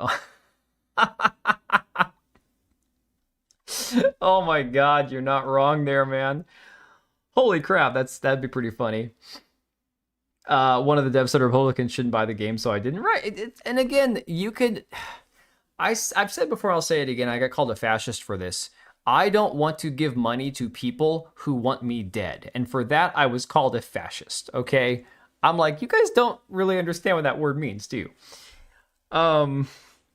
So Smash says Pokemon crushing sales. What you're saying is when the game's successful, they're very transparent. Why is this such a hard concept for some people? So the reason this is pertinent is because Smash had Colin Moriarty, Long Island Viper, Sacred Symbols. He's been around a long time. Not somebody I'm familiar with other than the few times I've seen him talk about things like Concord and other stuff that he has numbers on from behind the scenes. He seems like kind of a douche, in my personal opinion, but, you know, to each their own. I'm sure he could be a decent guy, nice guy on his own, whatever. Smash got him onto his stream for an interview, which turned into a debate. Now, the thing is, and I like Smash. He's always been very kind to me, very friendly. He's terrible at debating. He debated John Delarose when everybody was talking about JDA's weird kink for Pokemon furry stuff and everything else, and the accusations about him and his wife and everything. And for some weird reason, Smash went on to debate JDA and got destroyed. So I thought he would never fall for the debate me bro thing ever again, right? Unfortunately, he brought Colin Moriarty on his stream, and I don't know how long it's going to take to get to where they actually get to the heated parts of the stream. We'll see. It's 48 minutes long. I'm going to try to do my best to jump through parts that are lagging, that are just kind of slow moving, and get to the parts that are actually pertinent regarding Ghost of Yotei, the sales figures, and where basically all the shit hits the fan. So let me go ahead and get it started here. If it's moving slowly, I could also turn the speed up if you guys want. Colin, welcome. Hey, how are you? That intro was really bad, but it's good to be here. I don't even know what intro he's talking like about. Like bad in a good way, or no, or really bad? No, bad in a bad way. Like how? So how could I? Moriarty has been around both in games journalism and content creation, I want to say. How does anyone lose to Delarose when all that ended up being true about him anyways? Foxy, it was rough to watch. It was rough. And the funny thing is, the worst part of JDA, it's like people were like, oh, he's anti-Semitic. I don't even care about that part. I couldn't have cared less. I know JDA, I know who he really is, and he is a narcissist. And that alone is enough for me to maybe not want anything to do with them. Like everything else about his personality, all of his other weird shit, I'm like, I couldn't care less about the weird stuff. I'm not going to waste my time on somebody who is completely narcissistic. All right, let's try 1.25, and I'm going to jump a few minutes ahead, see if that does anything. We don't need introductions or anything. Okay. True. So that's why I wanted to see how you responded to that, and I'll leave it there. Oh, yeah, sure. I think that's actually a good intro to this. So when it comes to Circana, what specific numbers are you referencing for Ghost of Yotei? All right, talking about Circana numbers. Colin Moriarty has a tweet here that says, I'm happy for Sucker Punch that Ghost of Yotei is a certified commercial hit. Now, what I've heard about Ghost of Yotei is that the game has made its money back and it's a success. So the game allegedly has a budget of like less than 60 million or around 60 million. Again, people have said that doesn't account for marketing. I don't know if the same amount of marketing goes into a video game as does with Hollywood, where they say it's 2.5 times the budget, where you've got to cover that. Plus, again, you lose money on ticket sales because, again, the theater takes a certain percentage. Actually said couldn't care less. Some people could say could care less. I know. That's one of those potato things, unfortunately. Yeah, Cage, exactly. The Circana data is the 20 highest grossing. It's actually by dollar sales level of retail plus digital games sold in the United States, as accessed by Circana's retail constellation plus their direct access to the storefronts. Famously, and are they? But I'm sorry. Go ahead. I thought you were done. Sorry. Continue. I was just going to say it. So famously, Circana actually has incomplete data when it comes to, say, Nintendo. Right. Nintendo doesn't share their digital sales, but they can't hide their retail sales because Circana. Right. Yeah. No, it's not a set number, and obviously, not everyone's going to advertise the same amount or to the same level. Like I've seen some games that advertise the hell out of their game, and you go, "Holy crap! How much money are they spending on all these ads?" And there are others that did very little advertising, and they let word of mouth do the advertising for them, and it turned out to be very successful for them. Not knocking for being weird, but for the fact that he chose not to address it because the flip-flop on stances. Well, that's the... Yeah. Who are we talking about siding with Square Enix? Are we talking about Colin Moriarty, or are we talking about somebody else? Circana gets that from the retailers themselves, so Nintendo can't do anything about it. On the other hand, Ubisoft recently pulled out of Circana, so their numbers don't appear anymore at all. Okay. So the reason why I think this argument about Yotei is strange is it's not if it's doing well or it's not. I don't think it's selling as well as Tsushima did. I think that there's probably a few reasons for that are notable and interesting, but it's certainly doing well. So again, the argument that people are having is compared to Ghost of Tsushima, that Ghost of Yotei is not doing as well. And I think the thing people lose sight of is a lot of things, like, for example, Stellar Blade did well on PlayStation, right? Everyone knows it did well the first year it was on PlayStation. It did even better when the game released on PC. Within like 3 days, it sold like 1 million copies on PC. So Ghost of Yotei, despite everyone's distaste for Erika Ishii, we're not going to be able to compare it to Ghost of Tsushima until the game has been out for a year, and then until the game is out on PC, and you compare both the PlayStation and Steam numbers. But what you can look is at trends, and I don't know if what they're looking at is how the game is trending in comparison to the release of Ghost of Tsushima, how fast the games sell, all those kind of things, right? Oh, you're talking about Delrose. Okay.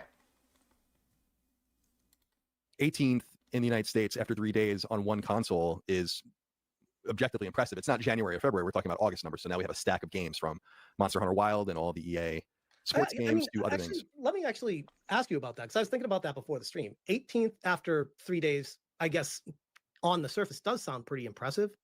But then if you take a step back and consider it's a AAA title. Oh, Colin Moriarty's vaping. Never mind. Anything good I was going to say about him is now out the window.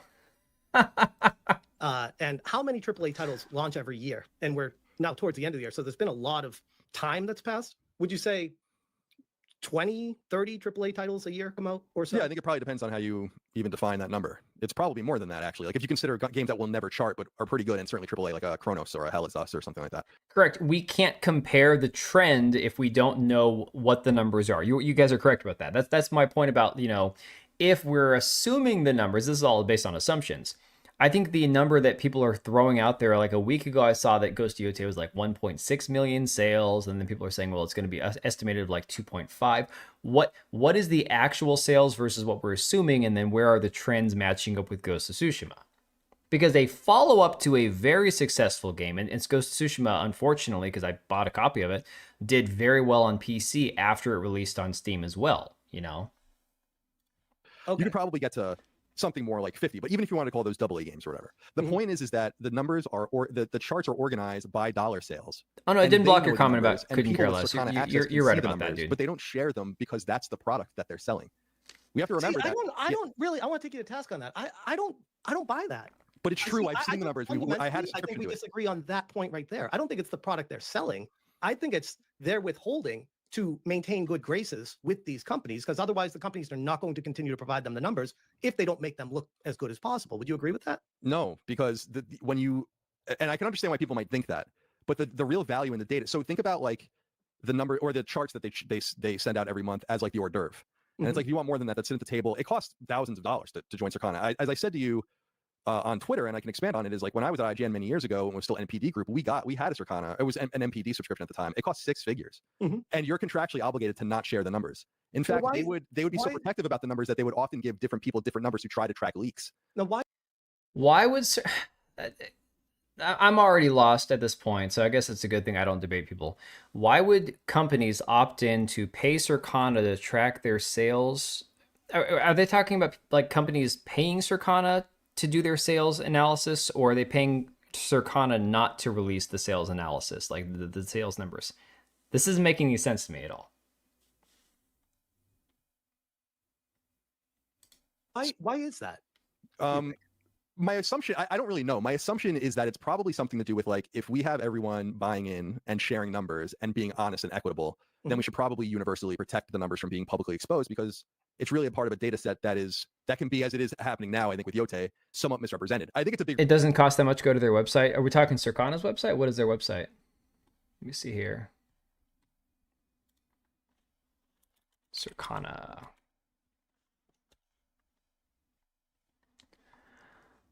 Okay, Circana.com. Unlock growth with our consumer insights. Future media. Leader in providing technology, AI data, fast-moving consumer packaged goods companies, durables, manufacturers, and retailers seeking to optimize their businesses. Unmatched data sets, state-of-the-art technology, and domain expertise. I don't know that they're going to have actual numbers on here. You might have to actually talk to somebody to find out what it's going to cost. Covering 26 industries across CPG, general merchandise, and more, so you can solve business problems with the right panel, right insights. You can get the right outcomes. So his whole argument is that he's assuming everything. Right, and I don't know why they would have to pay them. I don't know what they're paying them for.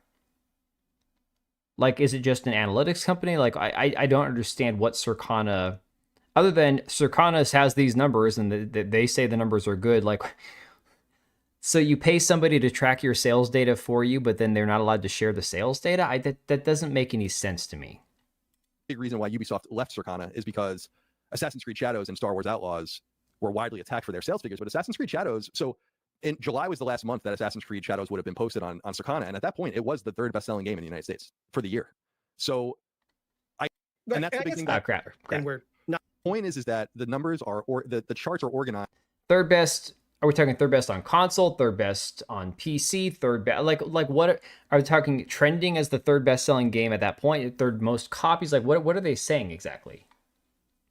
By dollar sales, and they know the numbers, and people with Circana access can see the numbers, but they don't share them because that's the product that they're selling. We have to remember that. I don't really. I want to take you to task on that. I don't buy that. But it's true. I've seen the numbers. I had a I think we to disagree on that point right there. I don't think it's the product they're selling. I think it's their withholding to maintain good graces with these companies, because otherwise the companies are not going to continue to provide them the numbers if they don't make them look as good as possible. Would you agree with that? No, because when you, and I can understand why people might think that. All right, we saw this. The real value Microsoft left Circana is because Assassin's Creed Shadows and Star Wars Outlaws were widely attacked for their sales figures. But Assassin's Creed Shadows, so in July was the last. Here's month the part that I Assassin's messed Creed up Shadows on. would have been posted on Circana, and at that point, it was the 3rd best-selling game in the United States for the year. So I just think that, like, you could feel how you want about Yotei, about being woke, about people not liking it, about the actress, about Sucker Punch, all those kinds of things. But Circana data is the gold standard of data. It's the only really reliable data we have. And you have to obviously garner other things about it because it's the United States only. But the US is the biggest core gaming market in the world. If you assume... Why is it the gold standard? I don't understand. Is there no other way that these companies track their sales data than using Circana to do that for them? I don't get it. All right, no worries, DB. Have a good night, buddy. Enjoy your weekend. No, Cage, I guess it gets really heated, though. We're going to get to the really heated stuff pretty soon here.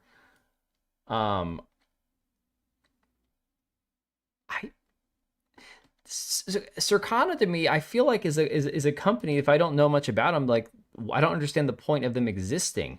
So they have a UK gender pay report. Ooh, that's cool. Oh, sustainability. So they're one of these companies. Care about social global governance and all that crap. Pure framework, nothing more. Growth consulting, forecasting, assortment, price, and promotion. It's like what the movie companies were doing with Parrot Analytics. Yeah, I remember hearing about Parrot Analytics. I don't remember what that was all about even. Certain things about the data is true. For instance, Western Europe reflecting, or Latin America reflecting these numbers, but in lesser numbers. You can kind of start putting a picture together.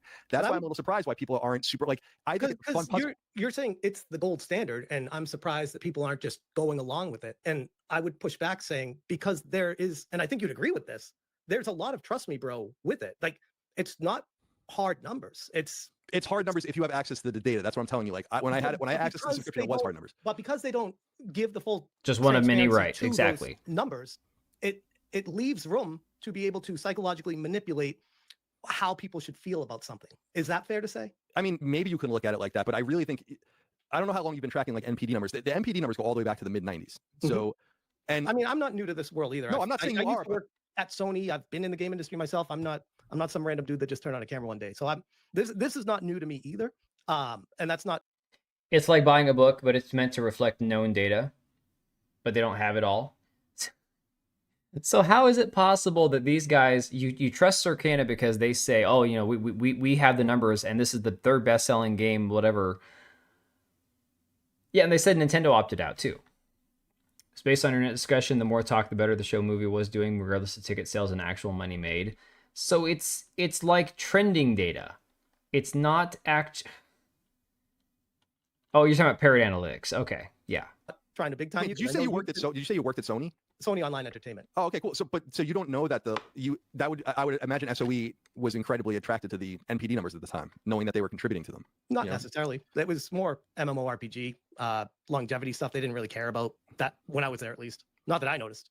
It's surprising that I don't know. I've never really heard of people working in the industry and not understanding that like these are like probably this is like the only data set we really get that can be super reliable, as opposed to like VG charts. I don't know how they do it now. Dude, the subtle shitting on Smash there. That's where I think that's like the first shot fired. I don't know if you guys caught that or not. Let me play it back again. MMORPG, longevity stuff. They didn't really care about that when I was there, at least. Not that I noticed. It's surprising that I don't know. I've never really heard of people working in the industry and not understanding that like these are like probably this is like the only data set we really get that can be super reliable, as opposed to like VG charts. I don't know how they do it now, but I remember back in the day, a lot of it was like they would call random stores and have like basically a data set that they would put the numbers into and try to garner the numbers and then correct them later. Alinea does a very similar thing. They have like kind of a bespoke data system where they try to garner the numbers and then they make backwards corrections. But the only thing I'm trying to say is that this particular data, you don't see the transparent numbers if you don't subscribe. At least I don't know how it is anymore, but this is the way it was when I used to read the numbers. Well, okay, so in covering like TV stuff, like again, streaming shows and all that, I remember covering like again with Alinea Analytics and those other places that cover how many people are watching a show, what streaming shows have the most viewers and all that kind of crap, the tune out times and all that. There are other apps and sites that cover all that stuff too, but even then is based on a small sampling, like a representation of how many people are watching it. Because again, unless you opt into some of these things on your TV provider, for example, I think there's some of these where you have to opt in and it's like, okay, so you might have 1% of people opting in. So your assumption is if we have 1% of people who opt into this software, we're going to use that as a sample of how many people are actually watching this show. And it's going to be like representative of more people than we actually have data on. Oh no, yeah, he came in saying the intro was shit. Although to be fair, I haven't watched Smash's intro. I've done some shitty intros too. I don't know if the intro's shit or not. I'll have to ask Smash about that later. Like, dude, how bad is your intro? You would get literal Excel spreadsheets that were many thousands of cells long. And what I was saying on my show recently was like, wait. So what did you say, Susano? That's why they get an agency. That's what they do for a living. They take like your YouTube studio analytics and make reports for it, but they're doing the reports on mini creators without having actual access to the full metrics. Well, if they don't have access to all the metrics, then that's not even reliable reporting anyways. You would at IGN often scroll to the bottom because random shit would get ingested. Like a random 32X game was dug up behind someone's, in the back room of an EB and they sold it, or like a Dreamcast game. Right. And so like every little thing would be tracked. Yep. And what's funny is that I think you might have had a point about the unreliability of Circana data or NPD data as it was back in the day, maybe 5 or 10 years ago. But as of 2023, when they started ingesting the digital data directly from the storefronts, their numbers became extremely accurate. They're probably more accurate than they've ever been since the retail only era. I'm not questioning how they're accurate with their numbers. I want to be very clear about that. I'm saying that they're not divulging the numbers. Oh no, to Smeg, us, 100%. Which allows for a lot of variables to enter the picture. Which I think. No, I would never go on someone's stream and go, dude, that intro is shit. What are you thinking? I was thinking about that earlier today because I know I've talked to Kata, and I can't remember if I've messaged Atreus behind the scenes or not. Kata asked about New Blackstreet months ago, but our timing is off because he's East Coast, Midwest, and I'm West Coast, and I'm always busy. Like I can't stream in the middle of the day. But I was watching like their stream earlier, and it's like, yeah, there are some streams that even if you like the guys on it, or if you like the personalities on it, you don't necessarily vibe with like the intro or the way that their rapport is or whatever, and that's cool. It's fine. But I would never be a guest on a stream, one that I respect the person or detest the person, and start off going, dude, that intro was shit. What were you thinking? Like, dude, that's just a douchey way to start off. It's a bad foot to start on. I think you'd agree with that, right? Yeah, I think if you interpret them not understanding where the numbers come from, then I think that's accurate. I mean, but I again, they're understand not where the going to numbers give away come the from. milk for free. They're not going to like give their. It's an expensive product. They invest a lot of money into it. That, but I feel like you're running defense for how it operates. Which, okay, that's fair. I'm not saying I'm right, you're wrong. I'm just saying I'm asking for transparency, and it seems like you're protecting how the operation works. Would that be fair? Yeah, I mean, I guess I would love a system where we had a transparent, like actually Japan's a great example, although it's retail only. Europe, the same thing, like a retail only.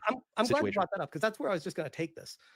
Before the stream, I brought this chart up. This is the first 2 weeks that we have of actual tangible data that is fully transparent. This is not Circana. This is Japanese launch sales, Famitsu, which physical. And this tells me that Japan is doing being it in very an ironic transparent. way. And it shows me a picture of, at least when it comes to physical, Ghost of Tsushima blew this out of the water. And that was during the pandemic. No, Cage, I say that as somebody who may not be Smash's biggest fan when it comes to a lot of the takes he has or a lot of the way that sometimes he'll go about doing things. But the guy has been like super chill and really nice to me. And so I've got Smash's back as far as like, I will never stab the man in the back. Now, I know that there are people who don't like him. People say he's a grifter. People say this and that. People say that about pretty much everybody. But, like, when it comes to Smash personally, like, I don't care if you like the guy or hate the guy. Like, it's like, I can't stand Grums. But if you like Grums, fine. I don't care. But no, when it comes to Smash, I'm like, I'm not going to protect the guy because the guy's got a huge channel and he can stand up for himself.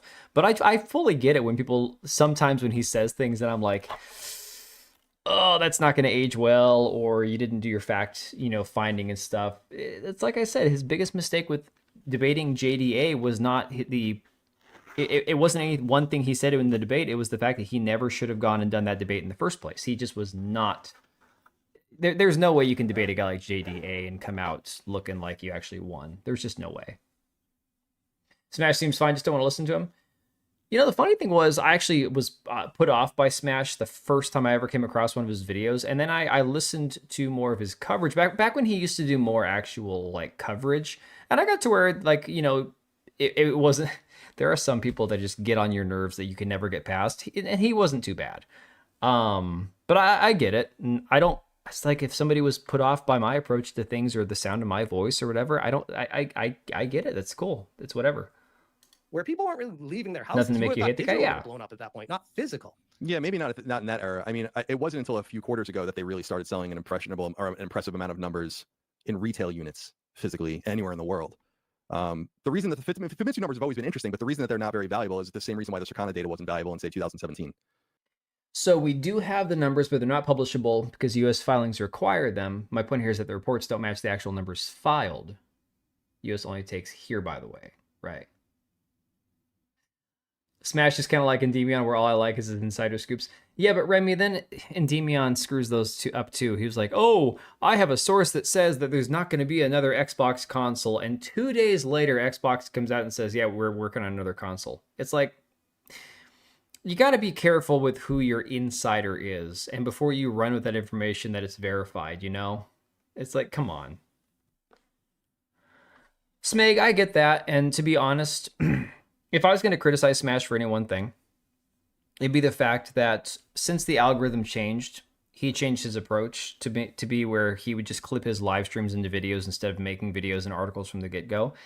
And what I actually respected about him at the time, and this is not any shade on Smash, this is just a personal critique, if I have one, is that he actually used to do a very long article, whether he liked the information or not, or if it was always 100% accurate. He tried to investigate stuff, and then he'd make a video based on it. It's kind of like how I would try to do stuff too. Try to have like a corresponding article with a video.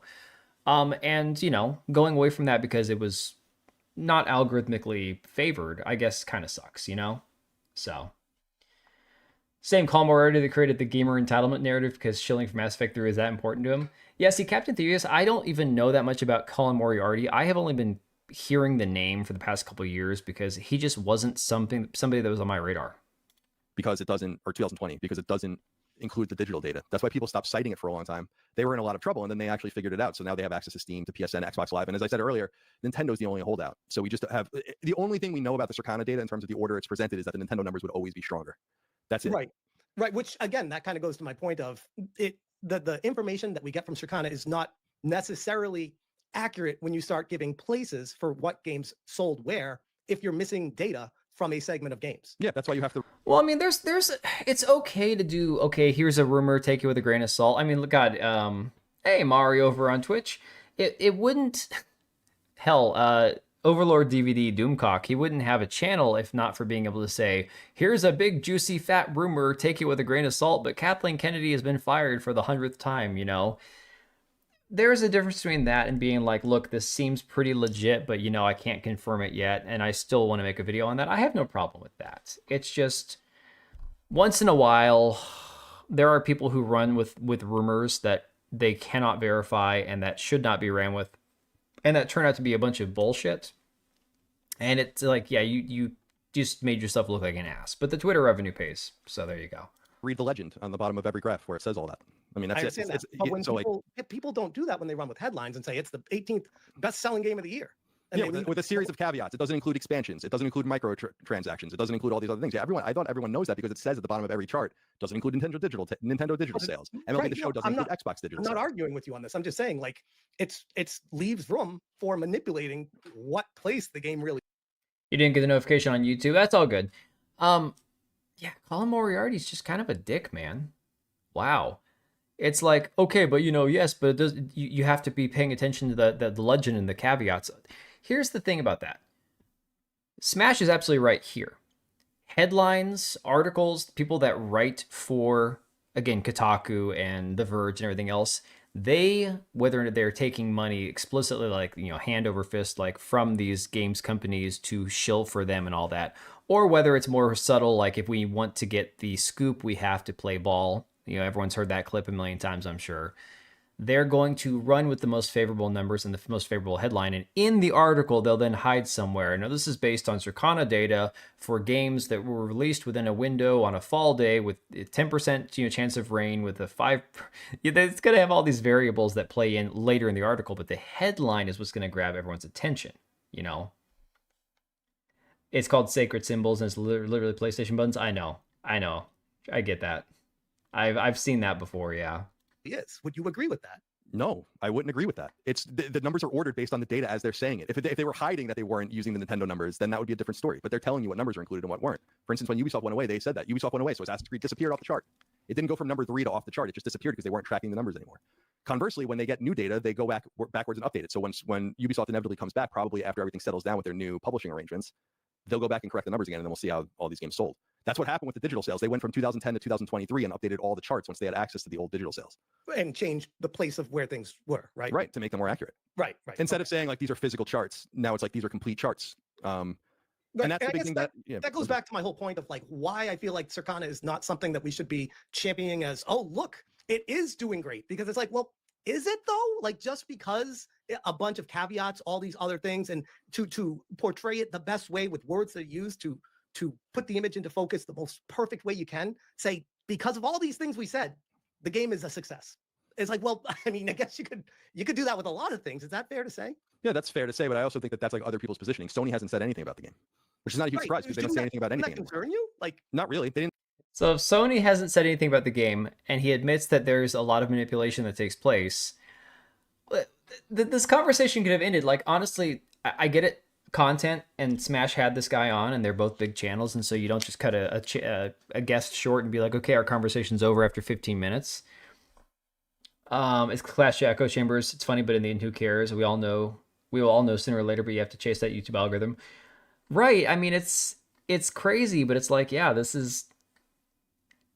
So Moriarty can't defend the fact that Circana can't publish the numbers.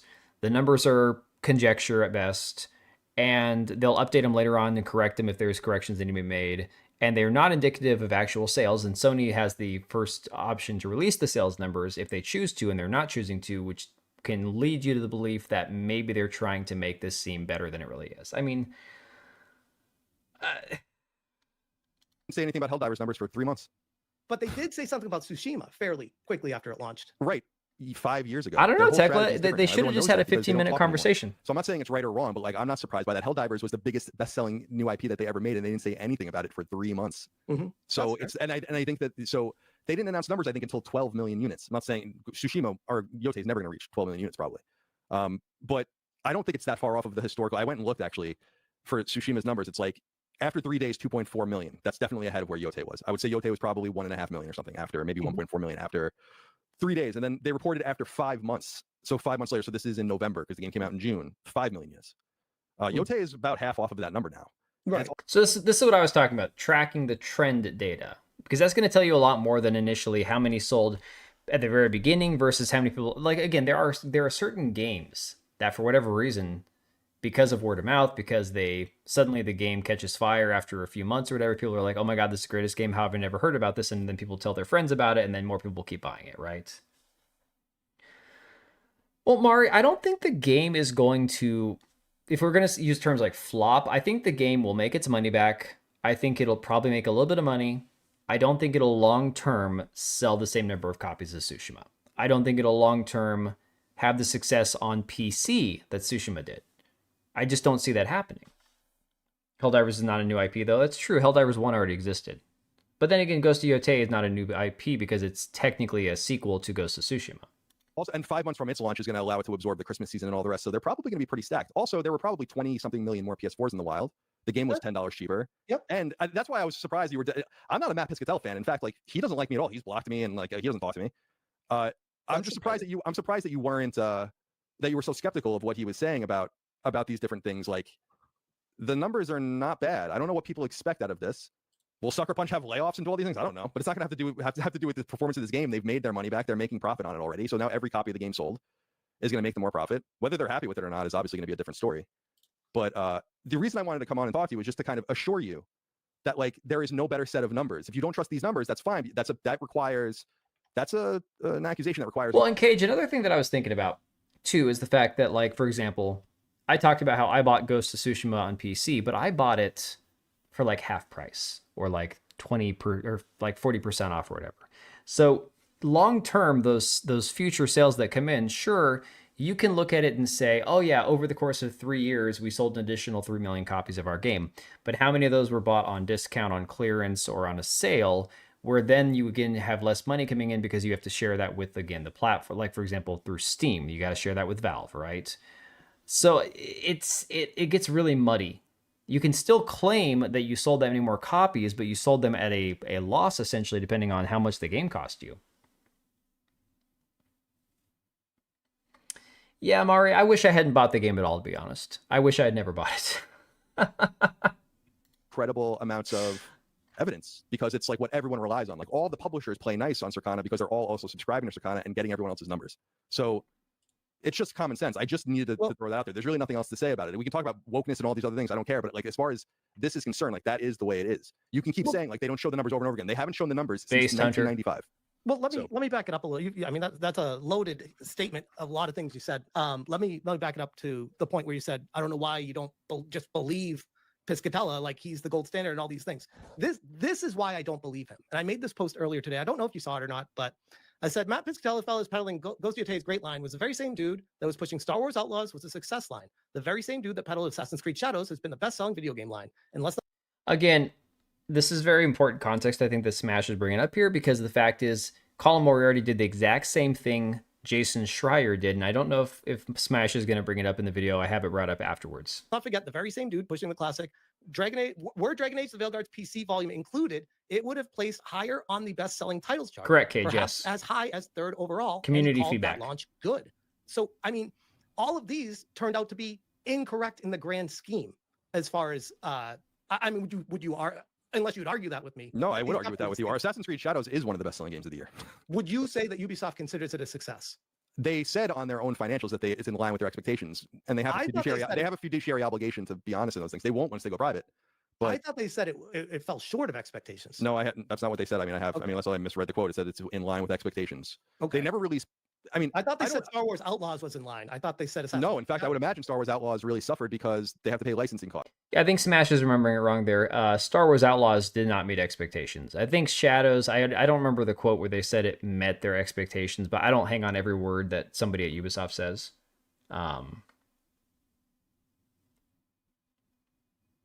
You're also ignoring the fact that like when Yotei doesn't have to. I don't know what Ubisoft's particular cut is. They probably have a better cut than 70-30 because they're a larger publisher. But assuming it's a 70-30 cut or a 75% cut, Yotei doesn't suffer from those. It is two different companies. Yeah, so, exactly. I think you're kind of illustrating the reason why Ubisoft removed their numbers, because you can't really win. It goes back to the whole Square Enix thing with Final Fantasy 16, where they sold 3 million copies on like 42 million PS5s in a few days, and everyone looked at that. They looked at that internally as a failure as well. There's it really is about a matter of like if you have a conspiratorial mind towards this or not. I don't. Really you do. Conspiracy. I want Yeah. Once people start bringing up conspiracies, I'm like, dude, I don't like you now, because again, we've been shown for how many years now that most conspiracies are just truth, waiting to be exposed, right? Just a few years behind, right? ACS crashed the net value of Ubisoft. I think it might have. And it certainly played into them getting that large investment of money from Tencent and losing a lot of control over their company and everything else. The game might have been in line with expectations, but did they adjust their expectations? That's the question, right? Did the game, because one of their advisors or one of their executives, I can't remember who it was, said that the average AAA game in modern gaming requires 10 million copies to sell to be profitable, what they consider profitable, and only 10% of AAA games allegedly are making that number. So if 10% of games are only making their money back, and you have to hit 10 million copies of a game sold on average in AAA, gaming to make your money back, that's insane. Like, the amount of loss in the industry is huge. But they're making all their money back on microtransactions. Again, that's how they're subsidizing essentially all these games that are losing money. Transparency. I mean, like, why would Japan publish transparent weekly and monthly sales charts, but the U.S. is relying on private firms that gatekeep the data behind paywalls, and people have to run defense for them and say, I don't know, Burner. I don't remember seeing the exact numbers of how many copies Assassin's Creed Shadows has sold. I don't know that we've ever seen those numbers. I have no idea. Trust them. It's good. This is the best we got. They're the gold standard. It's like, why do we need that? Well, because the other public data sets bankruptcy, yeah. So that we'll never have numbers from those territories. But why is Japan transparent and we are not? Do you have any issues with that, or can you explain why it's different? No, I can't remember that. It's like Media Create or something like that is the company that does it in Japan, and it's a retail only environment that's existed since the late 80s. Those numbers go back even further than NPD's numbers. I have no problem with these numbers existing or being transparent. What I'm telling you is that I would love a situation where Circana numbers or Circana type numbers were public. It's just that's the product that they're selling. The numbers don't come for free. They didn't publish them? them? The same family as Nielsen and Bookscan and all these kinds of things. These numbers are all hidden. They share them by a. I mean, it's just obvious that. Would you agree that it benefits the customers and gamers and investors even? And it doesn't benefit gamers to know how many copies sold. Again, Smash. This is where he really needs to. If he's going to keep debating people, he needs to like prepare what he's going to say ahead of time. This is like if I wanted to make a video without writing a script, and I'm just like, it's going to take me an hour to cut out all the stupid shit I say, right? So, minus 2 million. That's your guess for Shadows? No, I think Shadows probably sold closer to 3 million, I'd say. Paid Shield. Yeah. We don't know, as far as I know, how many people bought the game. But my thought is, like, okay, whether or not they have to release the numbers, want to release the numbers, is entirely up to the studio, to the publisher, to the company to be like, okay, we can release the numbers and thank the players and make a big spectacle out of it and be like, oh, we broke 10 million copies sold in a month. Thank you guys so much, and we're going to release a special DLC pack and everything else for all these people, right? it's a good promotional material to make people feel like there's hype and excitement about a game. So in that respect, he's not wrong. It could be good for the gamers to feel like, oh, maybe I'm missing out on something. And so maybe a FOMO moment, right? Beyond that, most average consumers don't care how many copies of a game sold. I'm still going to tell this story about how I was standing in a GameStop at 10 o'clock at night before they closed my local GameStop years ago, buying stocking stuffers for my kids. And there was a line of grown-ass men buying Phoenix Immortal Rising, that game that looked like Fortnite Greek mythology dog shit, right, by Ubisoft. And there were guys lined up to pay full price, $60 for that game. And I'm like, those guys didn't go online and be like, well, how many copies of this game have sold? What do the pre-orders look like? No, those guys were just there to consume, Unfortunately, there is always going to be people like that. Phone's at 11%. Is it 1 or 11%? You have justification of cost to get a return on your investment. Right. Assassin's Creed Shadows has sold over 4.3 million copies across all platforms, 2.4 million on PlayStation 5. Analyst estimates, yeah. Developers, like literally everyone, to have actual numbers. It does benefit the investors. That's why they subscribe to Circana. They see the numbers. Right, but I'm just maybe I'm not explaining this. Wait. So investors have to subscribe to Circana to see the numbers of the company that they're invested in? I'm so confused. I guess because Circana runs reports, right? But can't the company pay a private analysis firm to just send out? I mean, I guess that's what they do, but this is insane. This is so much bloat. This is why America is in debt. Okay, all this shit. Oh my God. People will now get this game on half off. Wait until it's undoubtedly free in a couple of years. It's not Sekiro. We all know that. Hurts profits. Exactly. That's why they subscribe. Exactly. They shouldn't actually care about the total numbers per se, just that they earn their investment back, and they generally require that they earn far more than they invested. Sure, exactly. Yeah, and again, it is good for hype. Tsushima Legends and DLC was a big surprise a year after release. Yotei released the Legend info before release. I see Desperation. I was curious. I didn't know that. It's a non-Nintendo Breath of the Wild. Sure, Cage, and that's fine, but it was the craziest thing, like seeing... And the game failed. As far as I remember, the game did not do well for Ubisoft. It was not good. But it was just the craziest thing to me to see these grown men buying this game. I'm like, are you buying that for your nephew or something? I don't know. If I want to play something Greek, I want to play something dark and gritty and big monsters and stuff. I don't know. This is considered a respectable total. It's been surpassed on PS5 by Ghost of Yotei, which reached 2.5 million sales on that platform in only 3 weeks. Interesting. Yeah, paywall the sales figures. Properly. Wouldn't it benefit everyone to be transparent? The only reason why you would not be transparent is to be able to play with the numbers, to manipulate it. Would you agree with that? No, because Circana's entire business since the 60s, again, as the MPD group, they just recently became Circana. I'm not talking about Circana. I guess, sorry, I moved on from that. Sony, Nintendo, like everything. Why is it private? Why is it a secret? Because it's business craft. It's like you don't want to share those numbers. They'll definitely say they do.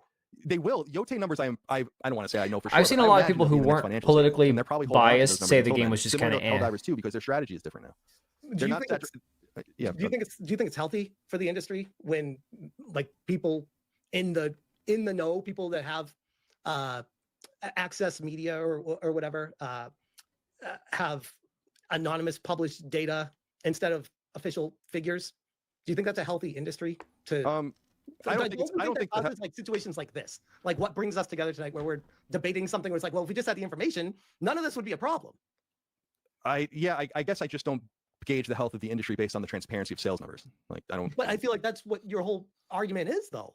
No, my whole argument is that the most reliable data we have on software sales comes from Circana. But if you pay to see the sales numbers as an NDA, that wouldn't surprise me at all. Oh, it was on Game Pass. Okay, fair enough. Yeah, I've played stuff on Game Pass that I probably wouldn't have purchased. So, to be fair, that's actually not a bad take. Got to find a way to be able to play the original God of War trilogy. I'm sure you could. I don't know if truth if you're console only, but I'm sure it's on Steam or GOG or whatever. Vast majority of gamers on that system didn't buy the game by these numbers.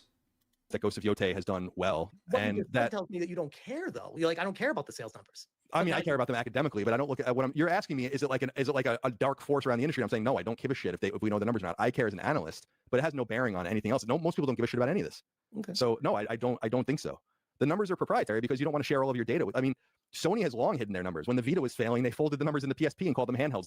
People hide their numbers all the time. I do agree. And you know why they do that? You'd agree with that too. Yeah, well, what I was going to say was knowing their new strategy where they don't say anything. So like Helldivers is the canary in the coal mine because they should have and could have said something way sooner than they did, but they didn't. And that game has sold way more copies than almost anything else that they've released this generation, probably except for Spider-Man 2. Yeah, but that's a little bit different too, because I mean, anyone was playing Helldivers, so I mean, it wasn't like that big of a shock that it was a roaring success. Yeah, I guess I feel like we're talking past each other. I want this. I would love a transparent situation. That would be awesome. It would be super cool, as I said earlier, if people even started leaking the numbers. We always loved that. Back on NeoGAF back in the day. Not even going to get into why the number is false beyond them counting with the soul, what was sold to retailers, not to users.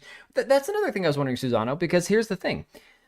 If the retailers aren't necessarily recording how many sales they have back to Sony, back to Xbox, back to Nintendo, all they track is how many they sold to the retailer, which they're not selling to the retailer at full price. They're selling to the retailer at what would essentially be a wholesale price. So they're not making full price on those games to begin with. He's insufferable. Yeah, a little bit. What does he care about? Apparently nothing. Care about attention metrics, which may not match player data or buyer data, but that's just what gets his attention in the media. People would leak the numbers. That's why I was saying earlier that NPD started putting fake numbers out in some people's charts to try to track the people down. That's how serious it is, because you're breaching the contract you have with them when you share the numbers. That's why people don't share them, because they're afraid that it's like sharing a screenshot and there's like some secret watermark in it. You might be accidentally sharing a number that accidentally points to your exact account because it's a little bit different, because they started doing that during the retail era. So that's why the numbers aren't shared. I feel like that's what we keep getting back to, and maybe if it's a circular argument right now, maybe we can move on from it. But I just feel like no right PC, now no Steam, no GOG. Oh my God, capacity, dude! And the industry that's that insane. is being built on consumer spending is allergic to being accountable to the very consumers that they're selling the products to. Hey, Matt Adam, you got to remember, I've never owned a PlayStation in my life. So to be fair, these are things that I am not aware of. Kinky Canadian chick. No worries, dude. I respect it. Although Canadian, man. And I feel like that is a massive disconnect that does not exist in all regions, but it exists here. And all we have to go by is various analysts, not just Piscatella and Circana. There's various analysts that also do this. You say he's the gold standard. That's your preference. That's your opinion, which is fine. But I don't necessarily agree with you on that. I think that if you don't, it's totally fine if you don't believe the numbers. I think you have to present evidence as to why the numbers don't count and why everyone in the industry believes them. I just did. I thought we went through all the screenshots of how he's done this in the past before. Yeah, because you used Assassin's Creed Shadows, which is Dragon Age Veilguard. Dragon Age Veilguard did sell really well in the beginning. It tailed off, and we don't know what the expectations were for the game. It did sell. It sold several million copies, didn't it? So it didn't sell like 2 million copies. I don't think, not in the first few weeks. No, maybe it got there eventually. I don't give a shit about Dragon Age. I don't play Dragon Age games. What I'm saying is that like this is the reason. Like you're okay. Who Tekla, was it you that said what does he give a shit about? Should I get myself an X account? I mean, go for it, Tekla. Although don't spend too much time on there. Well, bullshit. If they're worried about misinfo, the actual dev and company should release sales numbers. Well, it's just insane. You got Moriarty over here going, well, I don't care about the numbers for Veilguard because I don't play Dragon Age games. First off, you didn't play the original Dragon Age games. What's wrong with you? Secondly, you said you're an analyst. You don't care. This just sounds like cope to me. This is where things are going to start getting heated. I can just feel it coming. You know, Lugia, I don't remember hating the Dragon Age games I played. I actually don't. I know that there's a lot of contention over, like, I don't know if it's, or not Origins, Inquisition or Dragon Age 2 or whatever that people were so mad about because the things changed in the game and gameplay or whatever. But I didn't hate any of the Dragon Age games I played. If I went back and played them now, I probably would have a bigger preference. But I just remember I played through all of them, you know? You can ask Copilot or whatever LLM use if what people are saying is correct or not. I don't want my competitors knowing what I do. Yeah. What he said was incorrect about it. It doesn't matter if you played it or not. My point is, this is why it's not incorrect. You're looking at they're not lying about the numbers. You don't understand what I'm sorry, dude. You really don't know what you're talking about. Like, you really don't. Like, everything rides on their long-term reliability. That's why they went back and fixed the numbers when they didn't have digital access, for instance. Like, games. But I feel like by presenting information that's a partial picture with a whole bunch of stipulations attached to it, it paints a very fake image of reality that people run with to try to get a W. And it's like, well, what is the W? What, like, I guess I'm curious, like, what is Circana's W by presenting their clients with bad data? Go ahead. Have you seen the internet? What everyone's running with right now? How they're trying to get owns on everyone? Oh, look. Do you understand that Circana's data doesn't exist for the internet, that it exists for the paying clients that rely on its reliability? Then why does Matt even tweet anything out? Because they're I just said this earlier, because they tease the numbers so that you subscribe No worries, to get Burner. the actual data. Have a good night, why buddy. They do it. That's why they've done it forever. And in fact, back in the PS3 era, they stopped even doing that, and everyone got mad. So they started releasing them again. That's why.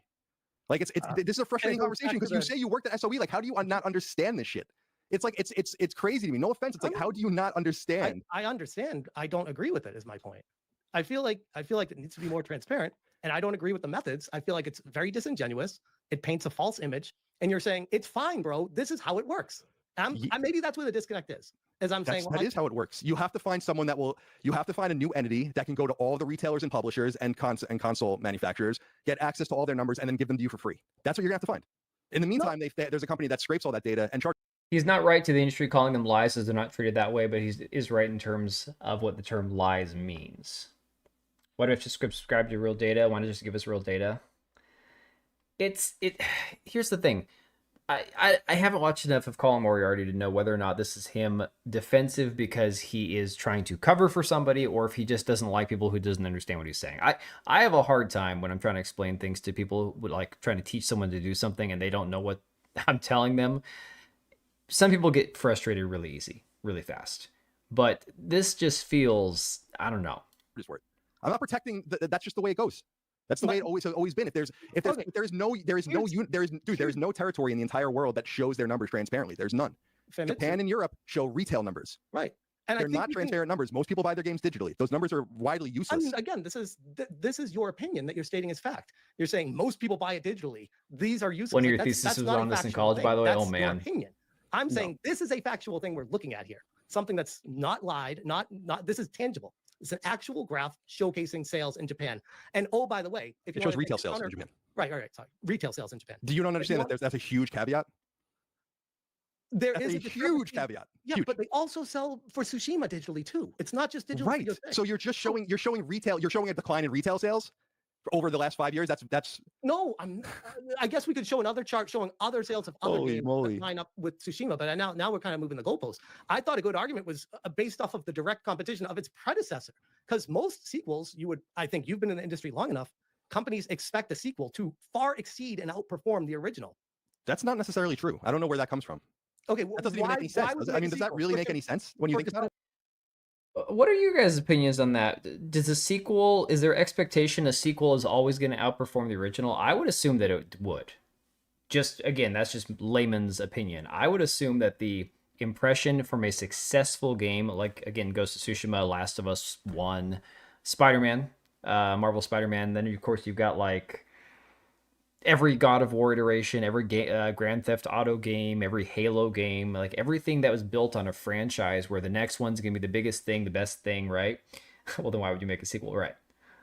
I would assume that there's an expectation on a franchise that is healthy and doing well that a sequel, a follow-up game would be bigger.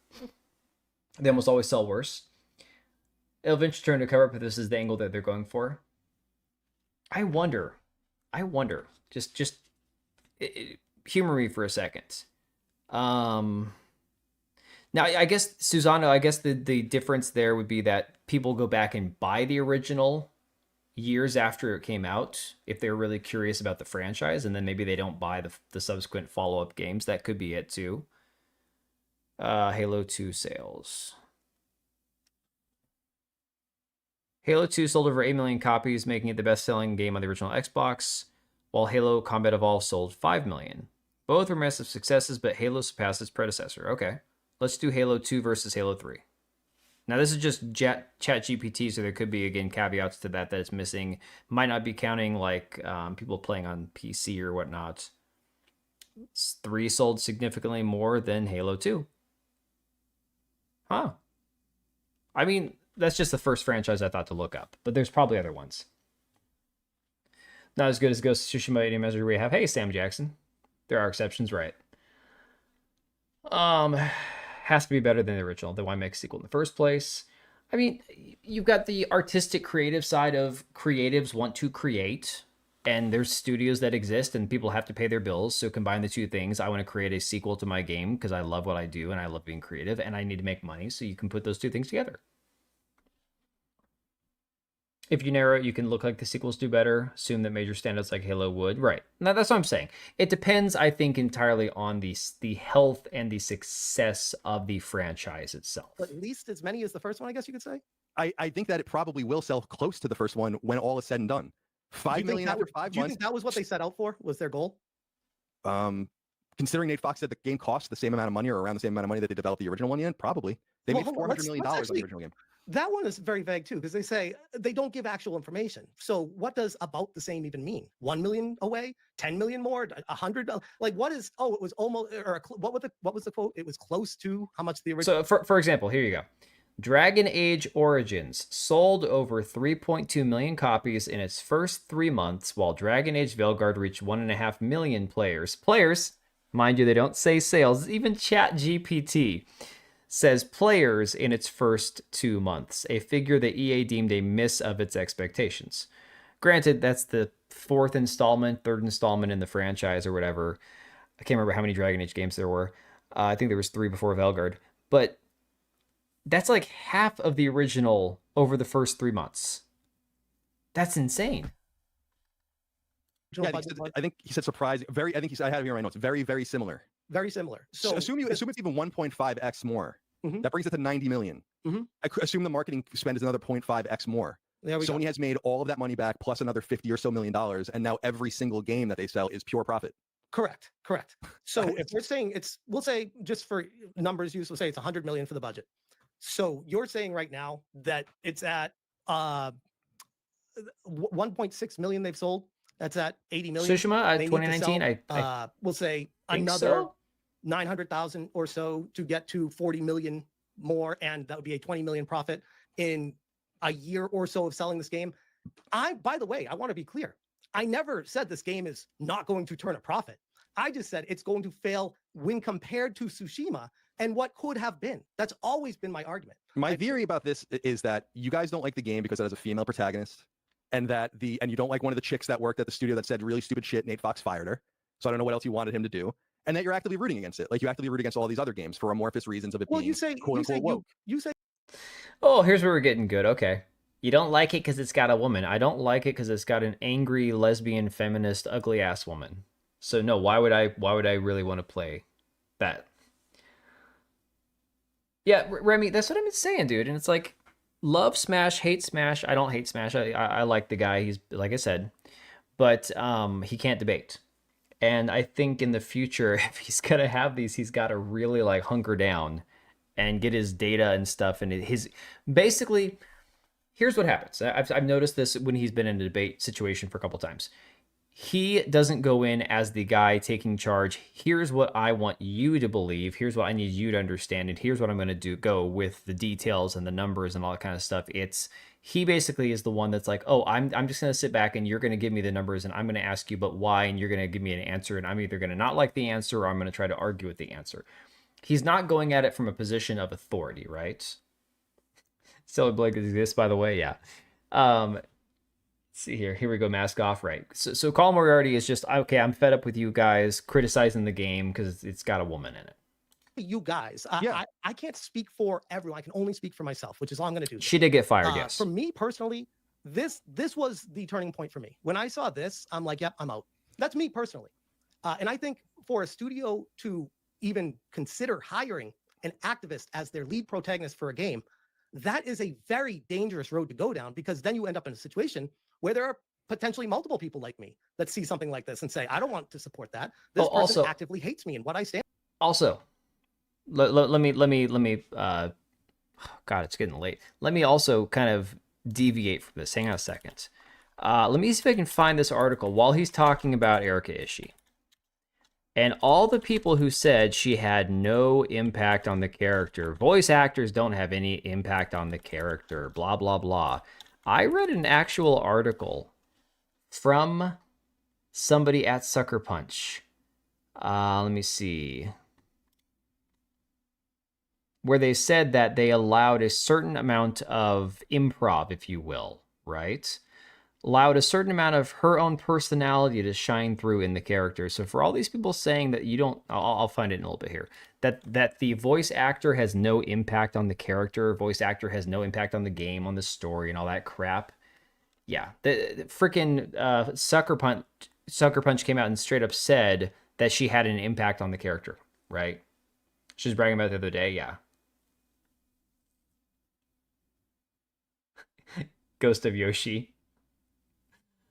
I would pick up Battlefield 6 if I really cared about the franchise that much and if I had more time and more money and all those things. But it's all good, dude. I'm glad you're enjoying it. I like the beta. I enjoyed the beta. Stand for. Why would I support a game and put money in the pocket of someone like that? I think it's great that you feel that way. It doesn't mean that like it had a wide-ranging effect on the. I think that because you're projecting everything about the game based on Sucker Punch's casting decision and the behavior of one of the people at the studio. There are plenty of people at Sucker Punch that don't like me at all. I know a lot of people there. There are plenty of people there that don't like me at all. I have to separate. Do you want to support people that do not like you actively? Dude, I'm a conservative in the video game industry. Mm-hmm. That's not much of a choice. If you want to play games, it's the creative industry. That's just the reality. It is like Did he just say he's a conservative? I'm so confused. Hey man, I'm so confused right now. Many dollars worth. 3-hour stream. Insert Borat. Very nice. Very nice. Yeah, well, I have to, man. I have to make up for the fact that I haven't streamed at all lately, although the wife is probably like, dude, go to bed. It's Cage on my laptop. No worries, dude. Talking to those damn Canadian women. Everyone's used to playing dumb and making excuses for these things. I'm perplexed. I'm perplexed by Colin Moriarty saying he's conservative. That's really curious. I'm not going to say he's not. There are all different types of conservatives, right-wing, whatever you want to call themselves. Let's see, what did you say? You said we keep in mind that was legally required at one point in the U.S. What were we talking about? The moral clause. Yes. Moral clause. He's a conservative by comparison to an Antifa trans activist. Sure. Exactly. Thanks to the 5, Smeg. Appreciate you, dude. The situation. I would disagree with that. I think the only way to enact change in the industry is to speak with your wallet. Yeah, I agree. Speak with your wallet, but don't project onto you. It's obvious, dude. You guys are you're so wrapped up in this culture war over this game, and can't back up and see the forest for the trees. I'm sure you guys and not only you guys, but other people that were offended by it, cost the game, I don't know, tens of thousands of copies sold. Certainly, it would have sold more copies and did more if the casting was different. But you're saying you guys caused it to not sell. But what about the people that we didn't cause to not sell, but people just that don't watch YouTube that saw this and were like, why did they put a female protagonist into this game? I don't want to play that. What's the big deal about that?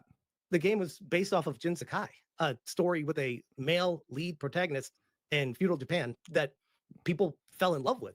Why would Sucker Punch change it to what many people would say the narrative, and especially during the peak era of, I guess you could say, wokeness or whatever you want to call it, during the pandemic? Did you play Ghost of Tsushima? I did. One of my favorite games of all time. Love it. How the fuck would they continue the game? Jin Sakai, becoming the ghost, go to the mainland, open world, would have been amazing. So you wanted a direct sequel to the ghost story that was wrapped up, especially with Iki Island and all that stuff, as opposed to jumping forward? Yes. Yes, I did. And I know a lot of people that did. I don't know. I really don't know. Colin Cook Smash. Hey, over on Odyssey. Dude, I'm glad that Odyssey's even working. Dude, I've been saying it before. Regardless of people's opinions about anybody involved in the discussion, Smash has really got to up his debating game. Wallet's important. Wallet is the wallet is the most important thing. Like how you spend your money. That's why I said it's like everybody can feel how they want to about a game or about a character, about an activist or an actor or whatever. I don't want to actively give my money to somebody who wants me dead.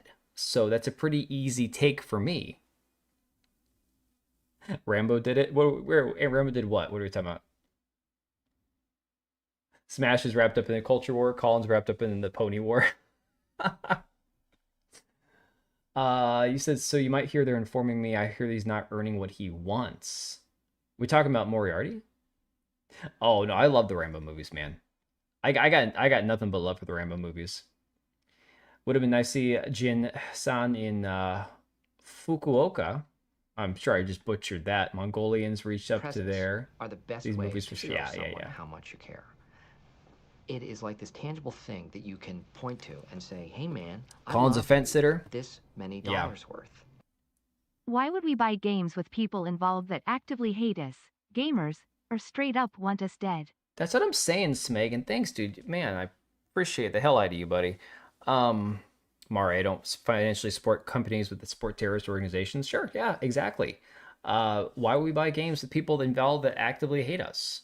I mean, and that's the thing too, where I've kind of like come to. It's like you can always justify your expenditures and say, well, you know, I have to buy my whatever I buy at Costco or the grocery store. You know, you buy a car made in parts in China and stuff, and there are plenty of people who try their hardest to avoid directly supporting companies that hate them or corporations or foreign nations that hate them. But at some point, we all got to eat. You all got to put pants on. You all got to drive a car to work. You got to have a cell phone or internet these days. There's only so much you can do. But if I have a company that sells a luxury item, if you want to call video games entertainment luxury, and I know that the studio is full of lunatics who hate my guts, then that's an easy thing to not give them my money. That's a very easy thing. Other things aren't so easy. That's an easy choice, and it's a logical choice, and especially if the quality isn't where it should be. It's not just that Erica Ishii's insane and that the activists that work at Sucker Punch don't deserve my money.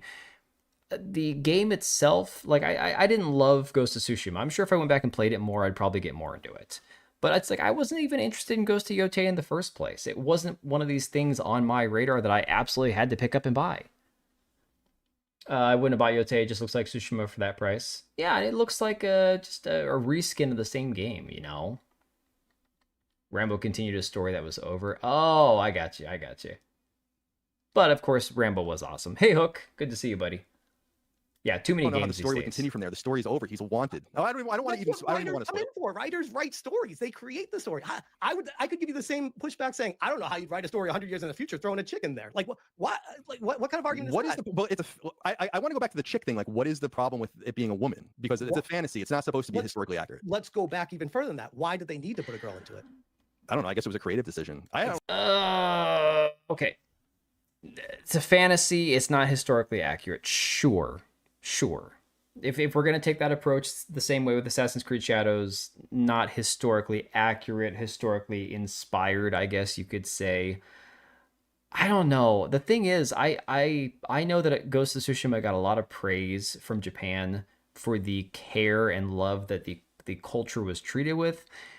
I don't know that then turning around and throwing a female Ronin out there, riding around out in the wild, killing all these bad guys and fighting armies worth of men. That doesn't. I don't know. I feel like that's far more fantasy than Tsushima would have been. You get what I'm saying? Like, again, I'm tired. Maybe my brain's getting mushy, but this is where I listen to you talk about it when I'm taking a break, entertaining for the use case. Oh my gosh. Then don't call it Japan, call it the land of the sun. I don't care what anyone says. My grandma told me Yasuke was a samurai. Oh my gosh. It's funny because Ghost 2 was supposed to be the direct sequel to 1, but something changed for some reason. I wonder why. Well, yeah, I mean, that's what we've been hearing all along. Samurai are all getting invited to leave Japan with a new female leader. Dude, she's freaking awesome. I love it. Exactly. One way or the other. That's no, it's true. Being a Ronin wasn't a good thing. That creative decision. And I was like, you know what? I still might be open to it. Because maybe the game doesn't go overboard in any direction. But as soon as I saw this post from her, I was out. But that's just me, though. I don't speak. Right. That's just you and a select number of other people. That's great. No one's saying you can't feel or don't feel a certain way about it. I think what a lot of people are confused about, and what I'm certainly confused about, is the hate and this energy that you guys put towards disliking everything. It comes off to me as touristy. If I'm being just because I don't like what you like doesn't mean anything. I love Expedition. Comes across as touristy. Best games I've ever played. Dude, Colin Moriarty is you can tell this dude's an elitist. I don't care if he calls himself a conservative or whatever he wants to call himself. This is like some hardcore elitist behavior. If this man looked at my Steam library, he'd say, "Well, you're not a gamer." And it's like, no. First off, I've got games with hundreds of hours on them. I just don't have time to play every game ever made because I have a full-time job plus 3 kids and everything else going on. But I can't even try to like wrap my brain around how many thousands of hours I've played video games in my life, like tens of thousands of hours just in a few years, like 2,000 hours on Guild Wars in 1 year. I mean, hell, it just seems elitist as hell. I fell in love with that game. It was amazing. I just finished Silksong, one of the best games I've ever Knobhead. played. What does Yeah. that have to do with Ghost of Yotei? What does it have to do with saying you hate everything? I'm like, no, I don't. I just gave you examples of games I love. But why is your YouTube channel covered in all the things you hate then? It's covered in things that are here we interesting go. to me. There's things that I hate, Here things we that I go. like, things that are something curious to talk about. That's my YouTube channel. That's always been my YouTube channel. Yeah, I don't know, man. It I comes feel off, like it comes what off to the interesting thing about how this all seems to work is people that don't understand who someone else is, oftentimes they just hear the negative stuff and then they get a perception of, oh, that's all that guy is. Because they don't actually research and find out, oh, actually, he's multifaceted and talks about a lot of different things. And I found him because of something he hated, but he actually talks about things that he loves too. I looked at your YouTube channel. It was all, I mean, I'm sure there's things on there, but it was all just the same shit. Why is Colin Moriarty pretending not to know how YouTube works? If you make nothing but rainbows and butterfly videos, oh my god, nobody's gonna watch them. Is Colin Moriarty gonna call out the entire news media that has existed since newspapers were a thing? Like, holy shit, nobody tunes into the news for good news. Nobody tunes into the news to hear wonderful, positive things. Sure, once in a while, when you've had too much of the internet and too much of Twitter and too much of everything else, and it's like everything's negative, it's really nice to see something wholesome. You come across that video on Twitter of some puppy or something, and it's great, it's awesome. But then it's like, these guys who Colin Moriarty, people only care about him when he has some gigantic scoop about Concorde costing $800 million, and Sony knew it was going to cost them way more than it was worth and everything else, but they still went with it. And that's what people do, you know? People care about those kind of scoops. If it was, oh, Concorde only cost $50 million and they only canceled it because they wanted to save the rainforest or something, nobody would care. Well, Suzanne, I'm not saying nobody cares. I'm saying we all know if it bleeds, it leads, right? That's the entire premise of media, of news coverage. The turn down Karen Fukuhara, right? Well, that was still a rumor, but I think that there might be some legitimacy to that. It's not really about, it's really not about, like, I would love to see, do you do like deep dives into games and like play games with people and like talk about the games you play? I do, or is it about everything that you hate and like the next woke games, thing and the woman or the, didn't you Oh like, my or God. didn't you call Tales of Kenzera Zao woke because it had black people in it? No, I feel like Tales of Kenzera Zao got caught up in the crossfire of a situation. I actually feel bad for Abu Bakr Salim. Good dude. Well, if you feel bad for people like that, you should think twice about kind of some of the energies you're putting into the ether. Oh my I think it's God. important. That's why we're here, is to find out information, to give the information to people, and to get it accurate. Go Yeah, through to this get it bad news, accurate. bad news, And bad that's why I news, wanted to cute come on and animals let you know, repeat, right? everyone in the industry knows that the gold standard of numbers is Circana. Doesn't mean, and yeah, everyone knows that. So there were actually a lot of good games this year, Hook. If it's your cup of tea, Silksong was great. Expedition 33. Kingdom Come Deliverance 2, I'm going to give a pass as a good game. Contentious, a lot of issues, story-wise, too many writers, the gay stuff obviously being a problem. Game-wise, it was a good game. I just couldn't get into it after all the drama. There's been a lot of bangers this year, but there's also been a lot of dog shit. Because this guy is an industry insider, so Mari, this is just two big channels, two big egos talking to each other, so Everyone subscribes to it. Did you buy Tales of Kenzera Zao? Or Yes. was it you bought it like, with money? Or was it I don't gift? get anything for free, dude. I buy all of my games. You bought it Yeah, and you played it? I platinumed it. Okay. I don't get anything. That was the other thing I really liked about it was when you made a video about me and you used the thumbnail with the shill in it. You're calling the person who doesn't get anything for free from anyone, who accepts no free games, no early access, no travel, no preview events, Listen no to how you hardware, talk about no stuff. anything, and then saying I'm a shill, but you like for what? Listen to how you oh talk yeah, about Tainted Circana Grail. Independent. Not even getting any praise, right? So if something is objectively true and one defends it, they're a shill for it. I don't believe that Circana Moral is arbiter, objectively exactly. true. We talked again, circular argument here. Oh we my talked God, about dude. how they obfuscate numbers, misdirect, and make it seem like something's better than it is, and then far afterwards go back and correct it with, oh, actually, it was way further down than it was because now we have all these other ones that were above. So if I made videos, if I could see the future, and I made videos about car crashes that were going to happen, car wrecks, terrible events, planes crashing, terrorist attacks, any sort of terrible thing. And I just put out videos saying, hey, these can be avoided if you do these things. If we talk about these things, we can avoid all these terrible things that can happen. Obviously, the level of severity and importance in those things compared to video games is astronomically different. But they wouldn't be popular with people in the respect that people wouldn't go, oh, look at this guy. He's so nice. Everything he talks about is so positive and wonderful. It's no, I'm trying to keep you from, from having this tragic demise, okay? I feel it's important that you know this, People who make these videos often, whether or not it starts off from a desire to make money or a grift or, they want to be famous or whatever, it still serves as a warning to point out and say, look, all these games that have followed suit doing the same exact thing and have failed are going to result in a lot of studios shutting down, a lot of people losing money, a lot of people losing jobs. Maybe don't do this thing. And I'm pointing to this thing saying, hey, Veilguard did this, Assassin's Creed Shadows did this, all these other games did this. Don't do this thing. Don't be the next Star Wars Outlaws. Don't be the next Ubisoft triple or quadruple A flop like, Skull and Bones. So basically, you can have your opinion about whether that kind of content is good, positive, whatever. But if somebody's pointing to like a future car crash and saying, don't do this thing or you're going to end up in a car crash, that can serve as a positive thing depending on how you're looking at it. Won't even get a mention? Probably not. Let's see. Minor note, I used to do reviews, just told people what I was reviewing wasn't going on about real world problems in the reviews. No, and we don't owe anybody our money. Hooks, you're exactly right. We don't owe anyone our money, And they continue to make the same choices, right? You pay for your stuff, congrats, you're an adult. The only free games I get are usually really, really, really bad from Keymailer. Once in a while, I'll get a gem, and I'm like, oh my god, this game's incredible. And I will sing the game's praises. Like Starship Troopers Extermination, the game is not the best, most optimized game. Doesn't always have the most reliable servers and stuff. But I got that game from Keymailer.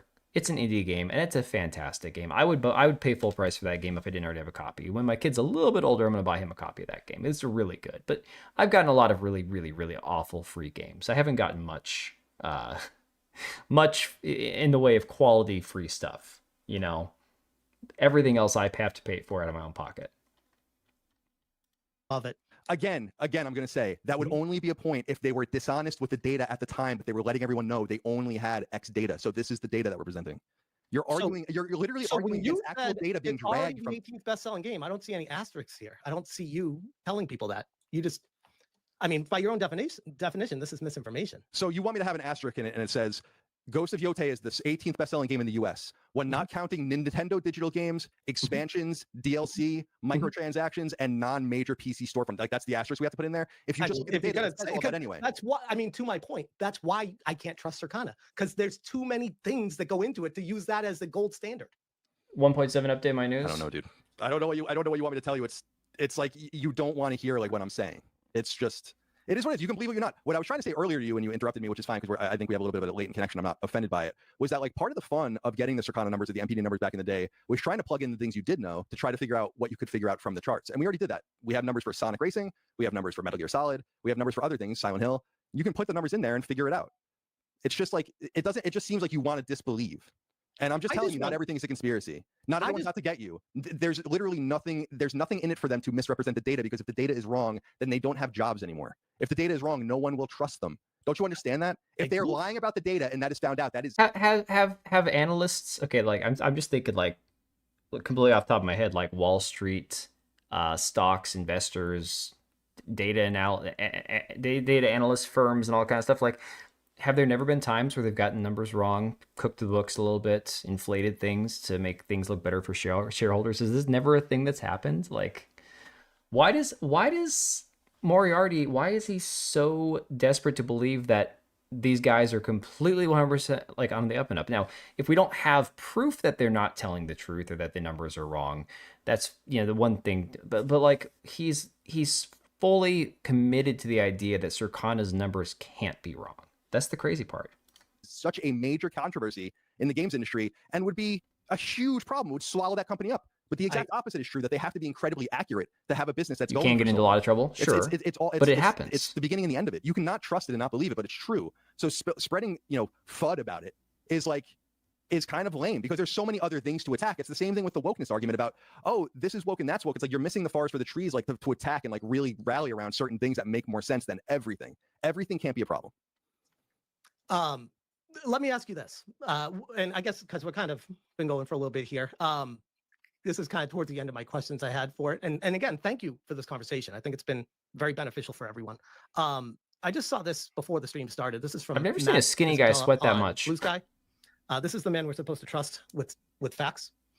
He says, "Never ever let facts get in the way of believing what you wish were true." Yeah. If you believe you can fly, you go ahead and touch the sky. Yeah. Yeah. That's the guy that you want us to. You realize it's sarcasm making fun of the people about Ghost Yotei, right? No, I don't care. You understand that that's what he's doing, is making fun of them. Yeah, this was a swing and a miss for Smash right here. This is clearly sarcasm. Like, dude, this is quite obviously sarcasm. Dude, no. People that are making fun of. When I read this is supposed to be the gold standard, and this guy says, "Don't let facts get in the way of believing what you wish were true." He's making fun of you, dude. He's making fun of you. Do you not? Holy shit! Do you not understand that he's making fun of you? I understand people what he's like you. trying to do. Yeah, Matt with one This T is is a strange. self-tell. This is a self-report to me. That's how I read Oh my God. God bless you, dude. Like I think you're an interesting cat. I will say this. I don't know all the details about your situation with Alyssa or whatever. But I'm a freedom of speech guy and a freedom of expression guy. People talk shit about me, clip my videos, do all that kind of stuff all the time. I never go after anyone. I don't know the specific details of your situation. It has nothing to do with any of those things. I think people are really hard on you for a lot of other things. This is the specific problem I have, is nothing to do with any of the other controversies that you have. It's specifically about things that I know are true that we shouldn't even be arguing about, because there are so many other things that can be argued about. And instead, everything becomes a point of conflict. And it's bad. It's bad for the industry. It's bad for gamers. It's bad for everything. And I feel like you guys, and again, I say you guys, people like you thrive on this sort of energy. It's always content about other people, other people's opinions, random amorphous things, but never about the games. Never about playing the games, never about enjoying the games, never about streaming the games, doing content about spoiler casts and review discussions, anything like that. It's never about the games. And my suspicion is it's never about the games because that's not where the traffic is for you guys. So I think that actually the people that have a lot riding on keeping this sort of facade going are content creators like yourself. Again, so he's combining too many thoughts into like one stream here. One train of thought here. So Moriarty is not wrong, but this is also like saying the news is negative. If I sat down tonight and said, I'm just going to stream a video game, I'd have half the amount of viewers I have now. And I don't know, I've got 43 combined viewers, it says on Streamlabs. I'd have 20 viewers if I was just playing a video game. And I know that, and I accept that, and that's fine. I like playing video games, and once in a while I'll stream a game. You're going to have more viewers when you're interacting with your chat. You're going to have more viewers when you're actually discussing a topic that the chat's interested in, versus here, I'm going to sit here, hey NS, I'm going to sit here and play a video game that I'm probably, in my case, not going to be very good at. You have to sit here and watch me play this. And by the way, give me money, subscribe to my channel, right? That's not an own. Like, he's not wrong, but it's not the own that he thinks it is. And plenty of guys who cover these topics play video games. Is Smash the biggest gamer? I don't know. I've seen him play video games. I don't know how, compared to like, he streams like every night of the week. I don't know how much of that he plays video games on. But like, I can tell you this, when my kids go to bed and I'm not feeling up to making a video or, streaming, my ass is in my chair here playing a game. I can tell you that right now. Yeah, Cage, it's like, I understand what Colin is saying, and I get his argument. The problem is he's painting with too broad of a brush, in my personal opinion. He's like saying, if you use the algorithm to your advantage, that's bad. But if you do something that's algorithmically detrimental to you, that's good. But you can still call out the bad things, but I don't like the bad things that you're focused on. He's trying to police the speech, which is funny because you just said he's a free speech absolutist, or he's a big free speech guy. There are already channels out there that cover everything Colin mentioned, like gameplay. Yeah, exactly. If I never wanted to stream another video game again, I would still play video games pretty much every day of the week if I had a chance. But if it's not your interest, to do that thing for other people. Like I'm much better at video games when I'm not streaming. I think most people are. If I'm not focusing on chat, I can actually play and enjoy the game. I got through the second act of Expedition 33 not streaming it because I was able to just sit and enjoy the game, you know. Smash is a pretty shitty gamer. I've heard that it's not good, like not pretty. Big my speech guy. That's what it seems like. That's why I wanted to come on, because this specific thing that you're talking about is not true. Your audience can believe it or not. I have to look at the chat later and see what they've had to say, but it is what it is. Exactly, Remy. Right? Like he's making it too easy easy for him. VG charts data, or you want to dispute Alinea data or whatever, that's different. You're disputing data from the horse's mouth. That's Makes fine. no sense. I just don't want to. I don't want to interrupt you. You're on a good one there. I just want to focus on like a lot of what you said. Like I stream games almost every single night. I talk about games every single time I stream. I talk about what I love about them. I talk about what I hate about them. Everything you just said seemed like a tremendous amount of guesswork and hypothesis about someone you know nothing about. And I don't understand why you would do that, because it makes you look really foolish. Last videos, breaking, massive layoffs at Ubisoft. Yotei, next video, Yotei flops. Next video, the gamers woke revolution crashes. The next gamer, Microsoft has no clue what gamers want. The next one, man wins women's only Fortnite tournament. The next one, now they're saying Twitch CEO Dan Clancy did nothing wrong. The next one, TwitchCon streamers PC infected by massive virus. Like, where is the game? I'm not seeing anything here. There's no, like, I'm scrolling through. Well, Hook, that was the problem when he debated JDA. He went into JDA's stream thinking that he was going to be going there in good faith, and he had no idea what he was going up against at all. Shit, like I see nothing about any games. There's nothing about a single. There's nothing about it. I'm calling you out here. There's nothing about a single fucking game on here that you've played. Like, where is the content? I'm also calling you out. Maybe you should watch them to find out, because I mean, we both live in this world. You understand how you title videos to get. There's also a difference though between somebody's live streaming video games. Smash isn't going to clip himself like streaming a game and put that in a video. He's going to play a video or play a game on a live stream, and it's not going to be worth clipping because it's not really, like, again, me playing a video game for 2 hours on a stream, that's not worth clipping and uploading. No one's going to watch that. Oh, he did? I didn't see it. I was so fed up with JDA at that point. I'm like, I didn't even bother. I saw about 10 minutes of him and JDA talking, and I'm like, dude, abort, get out. Get people to get in there and watch what you want to talk about, right? No, we title all the Sacred Symbols episodes after random song titles, so no, we don't do clickbait, actually. Okay, well, I wouldn't argue it's clickbait. But Sam Jackson, the problem with having a separate channel just for game streaming, if you're like Hypnotic channel size, you could do that and probably have some success. For somebody my channel size, where I have very little time to put into it, if I was like, okay, I'm going to do everything on separate channels, I already have 2 channels. The second channel I haven't done anything with in months. This one I've barely touched this month. Once things calm down, obviously I'll be able to get back to a more regular pattern. But even that being said, if I was like, okay, I'm going to do videos on this channel, gaming on this channel, it would be more. It'd be full time. It'd be more than full time. Just try to keep 4 or 5 channels schedules figured out, plus having a full time job. That just would be too. Maybe for Smash he could do it if he's doing this full time. You know.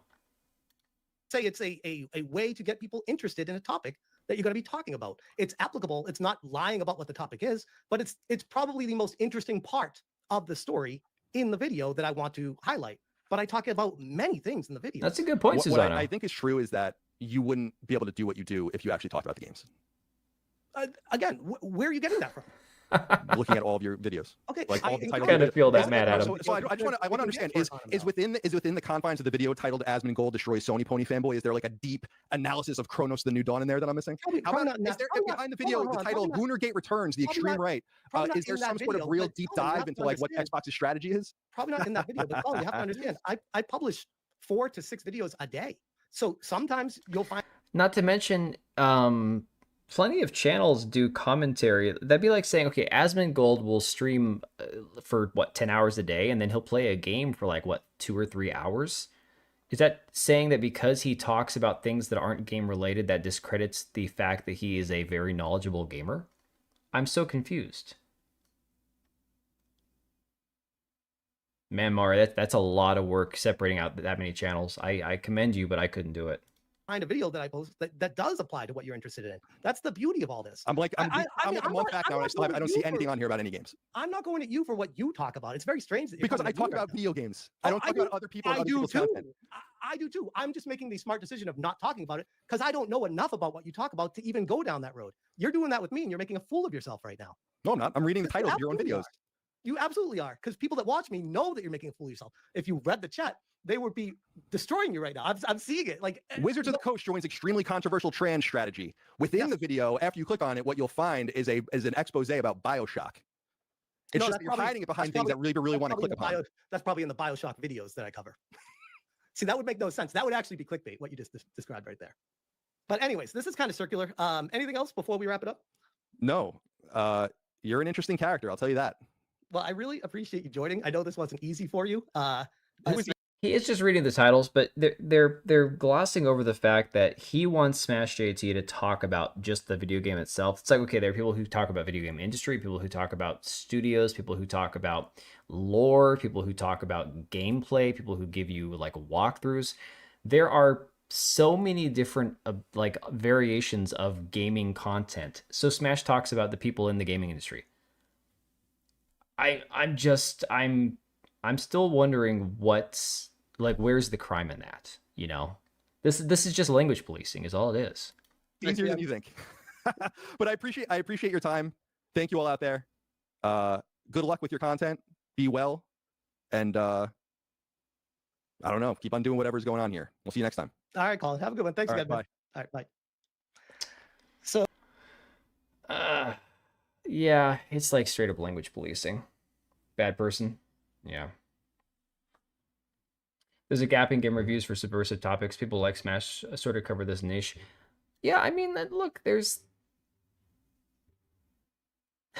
One of the cats is trying to get into a cupboard. So I pointed out earlier, Moriarty, prior to this debate, I think.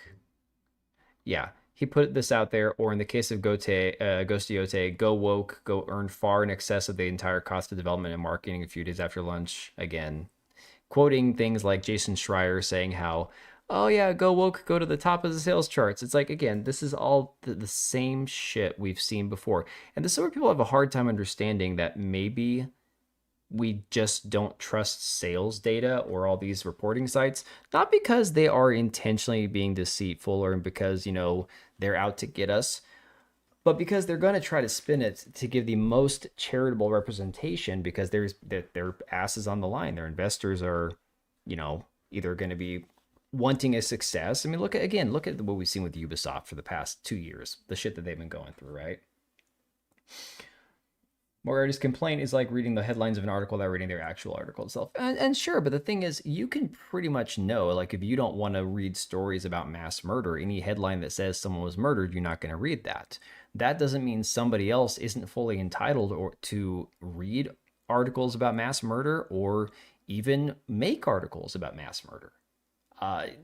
There are lots of women who are into serial killers. Do I find that interesting? No, I think it's freaking weird. I think women that are obsessed with serial killers probably have a few screws loose, but a lot of women are into serial killers.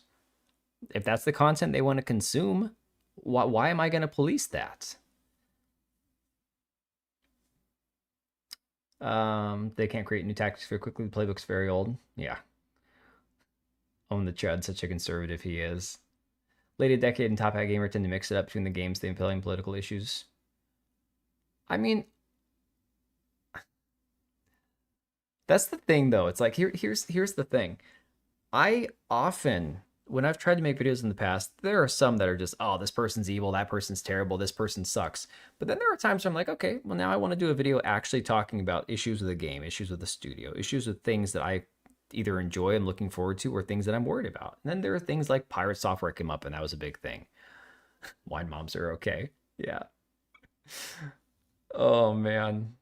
It's like, guess what? Sometimes people want to talk about different things. Are we not allowed to do that? Is that just like, I don't understand this mindset where people are going to try to like language police what people are allowed to talk about.